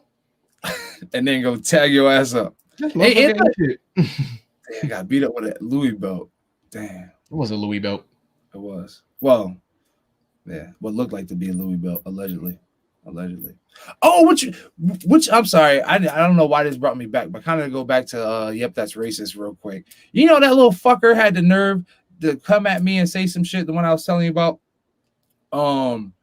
His dumbass had the audacity to come at me talking about he was better off than me. You know, I was able to tactfully acquire his IP address and some personal information. That little fucker was 7 months behind on back child support. That's hilarious. First off, how do you do that? Let's talk afterwards because there are a lot of people I want to get to know because I say a lot of shit on Facebook and people are bold these days when they know they're not gonna run into you. You know? Oh my God, I could track anybody down. Because I'm not going to Idaho. Yeah, no, like after I let him know he was 7 months behind, he said, "Oh, he shut the fuck up quickly." So you gotta love those people. Those are the people in like North Dakota and shit with nothing better to do. no, his ass was fucking what the fuck, Ellington, Connecticut. Oh, he's in Connecticut. Yeah, Ellington, Connecticut. Ain't shit to do in Connecticut neither, so it makes sense. Yeah, little fucking punk ass bitch. Hey, face on. I saw him at a stand up at one of his stand ups at whatchamajigget, the fucking comedy club. Funny Bone? Yeah, Funny Bone. I saw him Yeah. at Funny Bone. Yeah. Anytime he's at the Funny Bone, he would be with me the day before hanging. Love sure. Love. He's amazing. What a hilarious dude. I can't. What movie was that with him and Kevin Hart? Where he had all what's it, Kevin Hart? He had a show with Kevin Hart. He was on a show with Kevin Hart. Husbands of Hollywood. No, this was before this. This was before. Was it Kevin Hart? I can't remember. It was an old ass movie. But anyways. He's done a lot of movies. Well, talk about was that? I think it was Couples Retreat. That's my favorite one. Oh, that show was funny as hell. He had a Yeah. young girl in Couples Retreat. He had the young girl. But talking about movies, my in rotation this week, and Isaiah, if you probably don't know, but in rotation is pretty much a song or album or something that I've been feeling or just been on my in rotation pretty much all week, whether it's new, old, whatever. But yeah, this week is Square Root of Impossible by Madeline Mills from the soundtrack Jingle Jangle. I don't know if you guys have seen Jingle Jangle on Netflix. Definitely, if you got kids, check it out. It's a Christmas movie, pretty dope. It's one of those movies. It's a musical production / movie. Pretty dope. Like I'm not the biggest music production, well, not musical production, but like the biggest like theater person or whatever. But like this would be something that I would be interested in seeing in like theater or on Broadway whenever shit opened up, and I would hope that they would do it. But anyways, Square Root of Impossible, performed by Madeline Mills. Super, yes, her in the middle. This young talented actor, actress. I know it's different nowadays. But anyways, this young actress, she did phenomenal. Her whole routine throughout this song had me dancing, my son dancing, the whole family dancing. It's a cute movie, definitely dope song. From the production of it, the lyrics of it, just the way it builds up. Yeah, definitely love the song. So it's been constantly in my rotation, my son's rotation. I'm pretty sure I hear it downstairs actually on his Alexa because I can hear his Alexa from where I'm at, and that's playing now. So yeah, Square Root of Impossible by Madeline Mills, Jingle Jangle. Check that out. It's a pretty good movie too, all around. But I think it would be better overall production, I guess, like Broadway show or that theatrical production than the movie. I feel like Netflix didn't drop the ball, but they weren't able to provide it the best production quality or like dude, that's Forrest Whitaker. Yeah. Hear me out. Like everywhere. No, the acting was phenomenal. The acting was great. I'm just like, when I look at the storyline, I look at the production, I feel like there were so many more elements that they could have probably built upon in the story. Yeah. Like I felt like they stretched certain things out that they probably didn't need to, or that were unnecessary, or had certain things in there that was unnecessary and kind of like, I'm just that kind of production geek. It's phenomenal on Netflix, but I feel like if Disney would have had its hand on it, it definitely would have been a little bit better. But that's just me. Netflix, they seem like they give more money. Yo, Netflix, they seem like they give more money for their projects. They've had some really good projects lately. Nah, honestly, Netflix, I feel is done.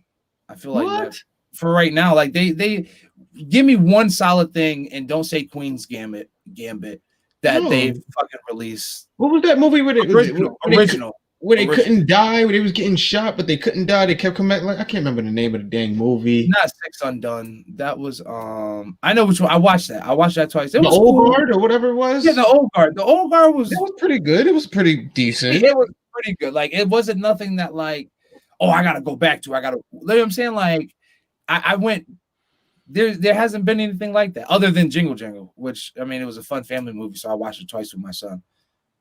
But do I see myself going back to it? Maybe not. I don't know. Yeah, no. Jingle Jangle, no. But that's what I'm saying. What Black Nutcracker, if you're wondering. Yeah, pretty much. It's the well, listen, if you're gonna do a black nutcracker, you got to have Felicia Rashad in it. I love her so much. She's always been one of my favorite human beings since I was a kid. See, all the way from the Huxtable days. As a matter of fact, I'll never forget the day. I want to say it was sometime in the mid '80s when Ahmad Rashad proposed to Felicia Rashad at halftime. Oh damn, that was some time ago. I don't even think I was. Couldn't even comprehend. Yeah, I don't even think I was like really walking like that. Yeah, I know who you're talking of. I just probably couldn't comprehend that time. Well, it was weird because she was married to Bill Cosby on the show. Yeah. A rapist, and I didn't know that at the time. None of us did. So when she wanted to marry Ahmad Rashad, it upset me at first, but I had his rookie card with the Vikings, so that made it all okay. You say a rapist. Now, is he really a rapist or is he opportunist? Because you're not going to tell me in the 60s and 70s where drugs were super prevalent, these women were just like, no, don't drug me up to have sex with your ugly old ass. I don't know. I mean, my thought is, if one of them's rape, you're a rapist. I mean, there's no. I just got to do one of them, and that's you're in. And I completely agree with that. But my only thing is, if these women had got what they asked for, would it have been rape? Because I think there's a lot more to the story that we're not getting. Wait, what were they asking for? I've heard some of them say that he promised them roles on TV shows and stuff like that they never received. Is that right though? I'm not sure. I don't know how it is. I got better shit to be doing. That might be. That might not be true. I'm actually pretty sure I've heard reports where they've said stuff that he promised women upcoming roles on shows or projects he was working on, and they never received it or something like that. I'm not sure if it was the ones that actually came out. Sure, but I mean, I think it doesn't really matter because once you drug somebody and then fuck them, it doesn't matter what they were there for, what you promised them. I think all bets are off. All bets are off when you knock them out. When you take a woman home from a bar, she's blackout drunk. Is that not the same? There are half the country having sex with that woman who's blacked out drunk. And they are rapists. Yes. And they're rapists. I wouldn't admit that. They see themselves as opportunists. They see them as a rapist. No. You see how well, a jury of your peers will probably go with what we're saying, rapist. Yeah. Sometimes you just got to pass that ass. If that girl ain't up, you're like, later, babe. Later. Sorry. I mean, look, I said, you're talking about a country, a culture of people. We put this shit in movies all the time. It seemed like it was acceptable for a while. So to get mad at Bill Cosby. Oh, sure, dude. And a romantic comedy would be hilarious if you raped her and then you guys get married at the end. I mean, how is that even? I kid you not, dude. No. How does that? Slow down, dude. Do you guys know General Hospital, the soap opera? Yes. You've heard of General Hospital. Yes. So the super couple from General Hospital in the 80s was Luke and Laura. Mm-hmm. They met because Luke was a rapist. Mm-hmm. And he raped her, and he was hot, and they fell in love. And like a year later was like the romantic wedding of the year. And it was like, oh, she's marrying a rapist. Yeah, see, that's weird. 90s. Like the 90s. I say sometimes white women give off weird rapey vibes like that, but it's not. It's weird. You can't let it's the culture issue that it becomes. It's just like why I don't watch Power, because white people watch Power and think we all black people like the people on the show Power and stuff like that, because you see these things on TV and it makes you believe that this is an acceptable reality in life. And that's part of the issue. And that goes back to the shit. Yeah, I watched King of Queens and I thought, oh, a fat guy can have sex with a hot girl? That's great. I mean, that's what TV's for. It's to make you think you could do stuff. Frank, he's right. I wouldn't touch a drunk woman, Frank says, but Frank's also on probation, so. Yeah. I'm with you, Frank. I'm not Frank can't risk it. Look, man. I'm not touching a drunk woman. I don't want to be around a drunk woman by myself. Fuck that. I ain't bringing up no names, but I know a couple of guys is taking out some girls that are drunk or on Molly or whatever the hell they was doing that night. God. So I'm not going to point fingers. But that's the thing. Like, once again, we can't do that as black men. Oh, no, I can if I walk into if somebody walks into a room with me putting fucking Sally down in the bed and Sally's fucking drunk, I'm in fucking trouble. And why do I say that? Because guess what? I had that kind of situation happen to me when I was in the military. And that shit don't fucking go away easy, even when they know it's not the fucking truth. A false accusation is a fucking false accusation, and that shit fucking runs. That shit runs true. I mean, runs like follows you for years, even after the fact. So, like, yeah, nah. If you drunk white women by myself, no, drunk women, period. Nah, I'm good. Not by myself. I'm the dude that's like, hey, I need a witness. I need somebody. Nah, I don't play with that shit. So Bill Cosby should have been Hugh Hefner. Oops, did I say that out loud? That was definitely his mistake, because you're a million% right. And Zay, I mean, I don't know what you're looking for here. Do you want me to tell you that you're right about all that? Because no, I just know say it. It's a shame, but it's true. I know hoes hang out with hoes, athletes hang out with athletes. If Cosby's a rapist and he hung out with Hefner. Look, I'm just saying, where there's smoke, there's fire. Hey. Not all them girls in that house maybe was over 18. Hey, I don't want to say I agree, because I don't agree with rape, but what they decide to do with their bodies as adults, consensual adults. No one agrees with nothing in this country, especially if recent, until someone says you can agree with it or not. That's just the country we've become. Look at Ellen DeGeneres. They hated the 90s. Everyone loves it now. Yeah, facts. We gotta have this fucking dude on more. He is something else, huh? I'm loving it. Oh boy. I'm sorry. I'm telling you, it's something in the CMG family. Like fucking the CMG family brings it and fucking doesn't stop. Like no holds barred. Fucking. I'm sorry. I'm sorry if I'm giving us our flowers, but yeah. Like, this is the kind of content you get every Monday. But I'll piss you off shortly. Every fucking Monday. Not like all these other fucking shows that like to be all. And when I say other shows, I'm not talking about any shows on the CMG family. I'm talking about all you other fucking podcasts out here. Because this is another thing. Y'all have fucking made CMG one, because CMG has fucking blown the fuck up in 2020. Fuck a pandemic. Like, we have fucking taken off. And then two, you guys, the fans, like, as I see these engagements every fucking week grow, as I see our viewers grow, our listeners fucking grow, you guys have made this shit what it is. And I appreciate you guys for doing this.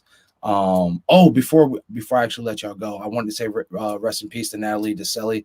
DeSelli Reed, she passed away at the age of 53 from colon cancer. Another black queen that we've lost too soon. For all those that don't know who she was, who this queen was, she was known for her role in Baps alongside with Halle Berry, also Medea's Big Happy Family. Also in 1997, she played one of the sisters in the Cinderella live TV viewing with Brandy. So definitely beloved black queen, Natalie DeSelli Reed. She passed away today. She passed away today at the age of 23. I'm sorry, not today. She passed away last night. On the age of what? 53. Oh, I heard you wrong. Yeah, I heard 23. I was like, there's just absolutely no way. No.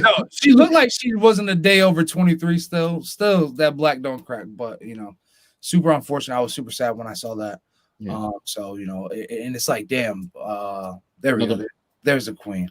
And you know what I'm saying? Another person that we lost to colon cancer. You know what I mean? We've already lost, Chadwick Boseman to colon cancer. And it's just like, damn. So I know I'm horrible at this. Everybody make sure you guys go get checked out. You know what I'm saying? You don't ever want that one checkup to be that, because I'm horrible at it. I don't see a fucking doctor for shit. I don't trust doctors. I only go whenever it's a fucking emergency. But like, don't feel ashamed. Trump uses Obamacare. You should too. Don't feel ashamed. You should qualify for it now. Don't feel ashamed. You got COVID and breaking news. Yeah, put on my Obamacare. Thank you. Don't feel ashamed. It's okay. He's right. Black people, we need to get checked. We suffer from gout and high blood pressure and diabetes and other stuff we need to have regulated all the time. So black people, he's like, go see the doctor. Well, shit, yo, Isaiah, we appreciate you being here, brother. It's been a good, solid fucking episode. Appreciate Everybody that doesn't realize it or didn't know, you guys can check him out. When you guys do John about the G-Man? Every Wednesday night, boy, 6 o'clock. Wednesday night, 6 o'clock. And then we got some other smoke coming. So make sure you guys go to see clovercrestmedia.com and stay up to date, because that podcast, the other podcast Isaiah is gonna be doing will be coming out soon. And then like if you guys are rocking with what we're doing here at I'll Piss You Off Shortly, go ahead and show us some love. We are solely funded off of you guys, the supporters. So whether you guys want to go to www.illpissyouoffshortly.com and get you some merch, use Pissed Off 15 at checkout for 15%. And actually for our value followers that've been with us from day one, from jump, there's a couple of you guys that I will be sending a personal holiday greetings card from the I'll Piss You Off Shortly family that will actually have a nice discount code in there for you as well. But yeah, show us some love. If you don't want to get some merch, go ahead, cash app us. I'll Piss You Off Shortly. That money sign, I'll Piss You Off Shortly.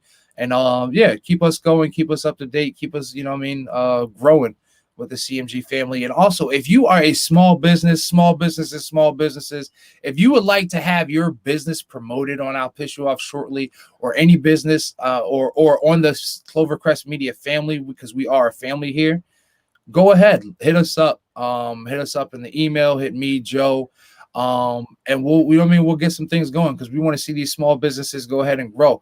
You guys don't realize it, but Clovercrest Media Group itself, I believe Joe gets over 80 or 800,000 80,000 downloads a month, and probably with it's a bit of an estimate, but we're probably reaching about 1.5 million people a week. So you get some good bang for your buck. Rates are pretty low. Buying the ground floor. So foundation with us, man. We're here and we're showing improving. We're episode 22, and you see we have 2 hours and 50. We're going on 2 hours and 51 minutes of pure content.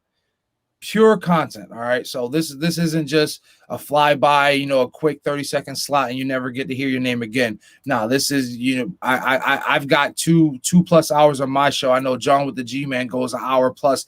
I know Divided We Stand hits an hour plus. We have 30 plus podcasts on here. I'll say at least half of them get into the distance. Take the distance. And when I say take the distance, I'm talking lengthwise, but guess what? 100% of our podcasts take the distance content wise. So when you buy into Clovercrest Media, and when I say buy into, I'm not necessarily talking monetary, but definitely mean that though, but not just necessarily meaning that. I'm talking about giving us your time, giving us your engagements. We appreciate it. So make sure you guys are out here sharing, letting your people know that, I'll Piss You Off Shortly is a spot to be at 9 p.m. on Monday nights. Where you get all the content like this. You get raw, cut, unfiltered content like this. And just fun around, shoot the shit, talk the shit, kind of atmosphere, right? Also, not to mention, like Frank, our buddy Frank, dude. If you want to tag a relative, I'll shit talk the fuck out of him. Oh yeah, you just give me your relative, tell me what gets him going, and I'll fucking zing him.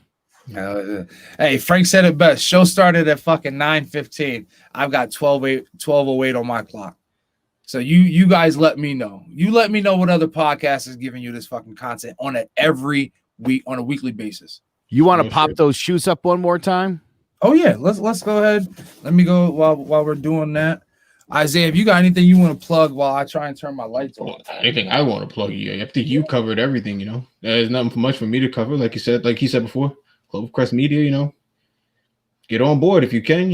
We're a growing podcast network, and we continue to grow, and we're going to continue to grow. We got a lot of stuff coming up, especially at the end of the year. Like he said, we're working on a few other shows, a couple of multi-week shows I'm working on. But yeah, we're working on some things, and we're going to put it together real well. Nice. But hurry up, people, because these unemployment checks ain't coming fast enough. Hell yeah. Support us. Support right here. Matter of fact, you can support I'll Piss You Off Shortly by getting these or passing this along. If you know somebody that knows somebody that's a size 8 in women's shoe, or if you want to have these as a collector's item, See, it shows. I got the light shining so crazy in here. I do like those. 1,000 plus. I lost count at 1033, and then I still had like a whole side of the shoe to do of crystals. So, and then you got them on the back too, and I'm working on another pair actually. But so yeah, any of these another customers. I can do, you know what I'm saying? Any kind of customizations y'all want, crystallize anything. Don't have to be these shoes in particular, but 300 or best offer for I'll pitch you off shortly, fam. When I say best offer, don't come lowballing me, nothing crazy. I need to at least, you know what I'm saying? At least get the material cost back. But hey, from us to you guys, once again, I appreciate it. Make sure you guys check us out. I'll pitch you off shortly on all social media platforms. I'll pitch you off shortly.com, clovercrestmedia.com / I'll pitch you off shortly. Like, comment, subscribe, share, tell a friend to tell a friend to tell a family member to come get this smoke, aka Frank's uncle. Wow. Hey, it's been real. Appreciate you guys. Thanks, Isaiah. For Rob, Benjamin, Joe McGuire, this is I'll pitch you off shortly. Have a good night. One day, I'm gonna get it right one day. Hey, remember how many times you used to do the messages for your voice? It goes something like this. What's going on, everyone? Thanks for locking into another episode of I'll Pitch You Off Shortly. This is the podcast where we debate everyday issues, pushing your thought process beyond what's normal. The topics discussed here are meant to be intense, promote growth, and at times may have you feeling a little bit uncomfortable. Me too, a little bit. We may not always agree, and we will more than likely have varied opinions. But with that being said, I can't promise to be your favorite podcaster. Neither do I want to. But I can promise to be transparent, fair, and open-minded. So please, if you think you've got the stamina, passion to debate, analyze, and challenge the normal, please take a number. I promise you, I'll pitch you off shortly. Hey, mama.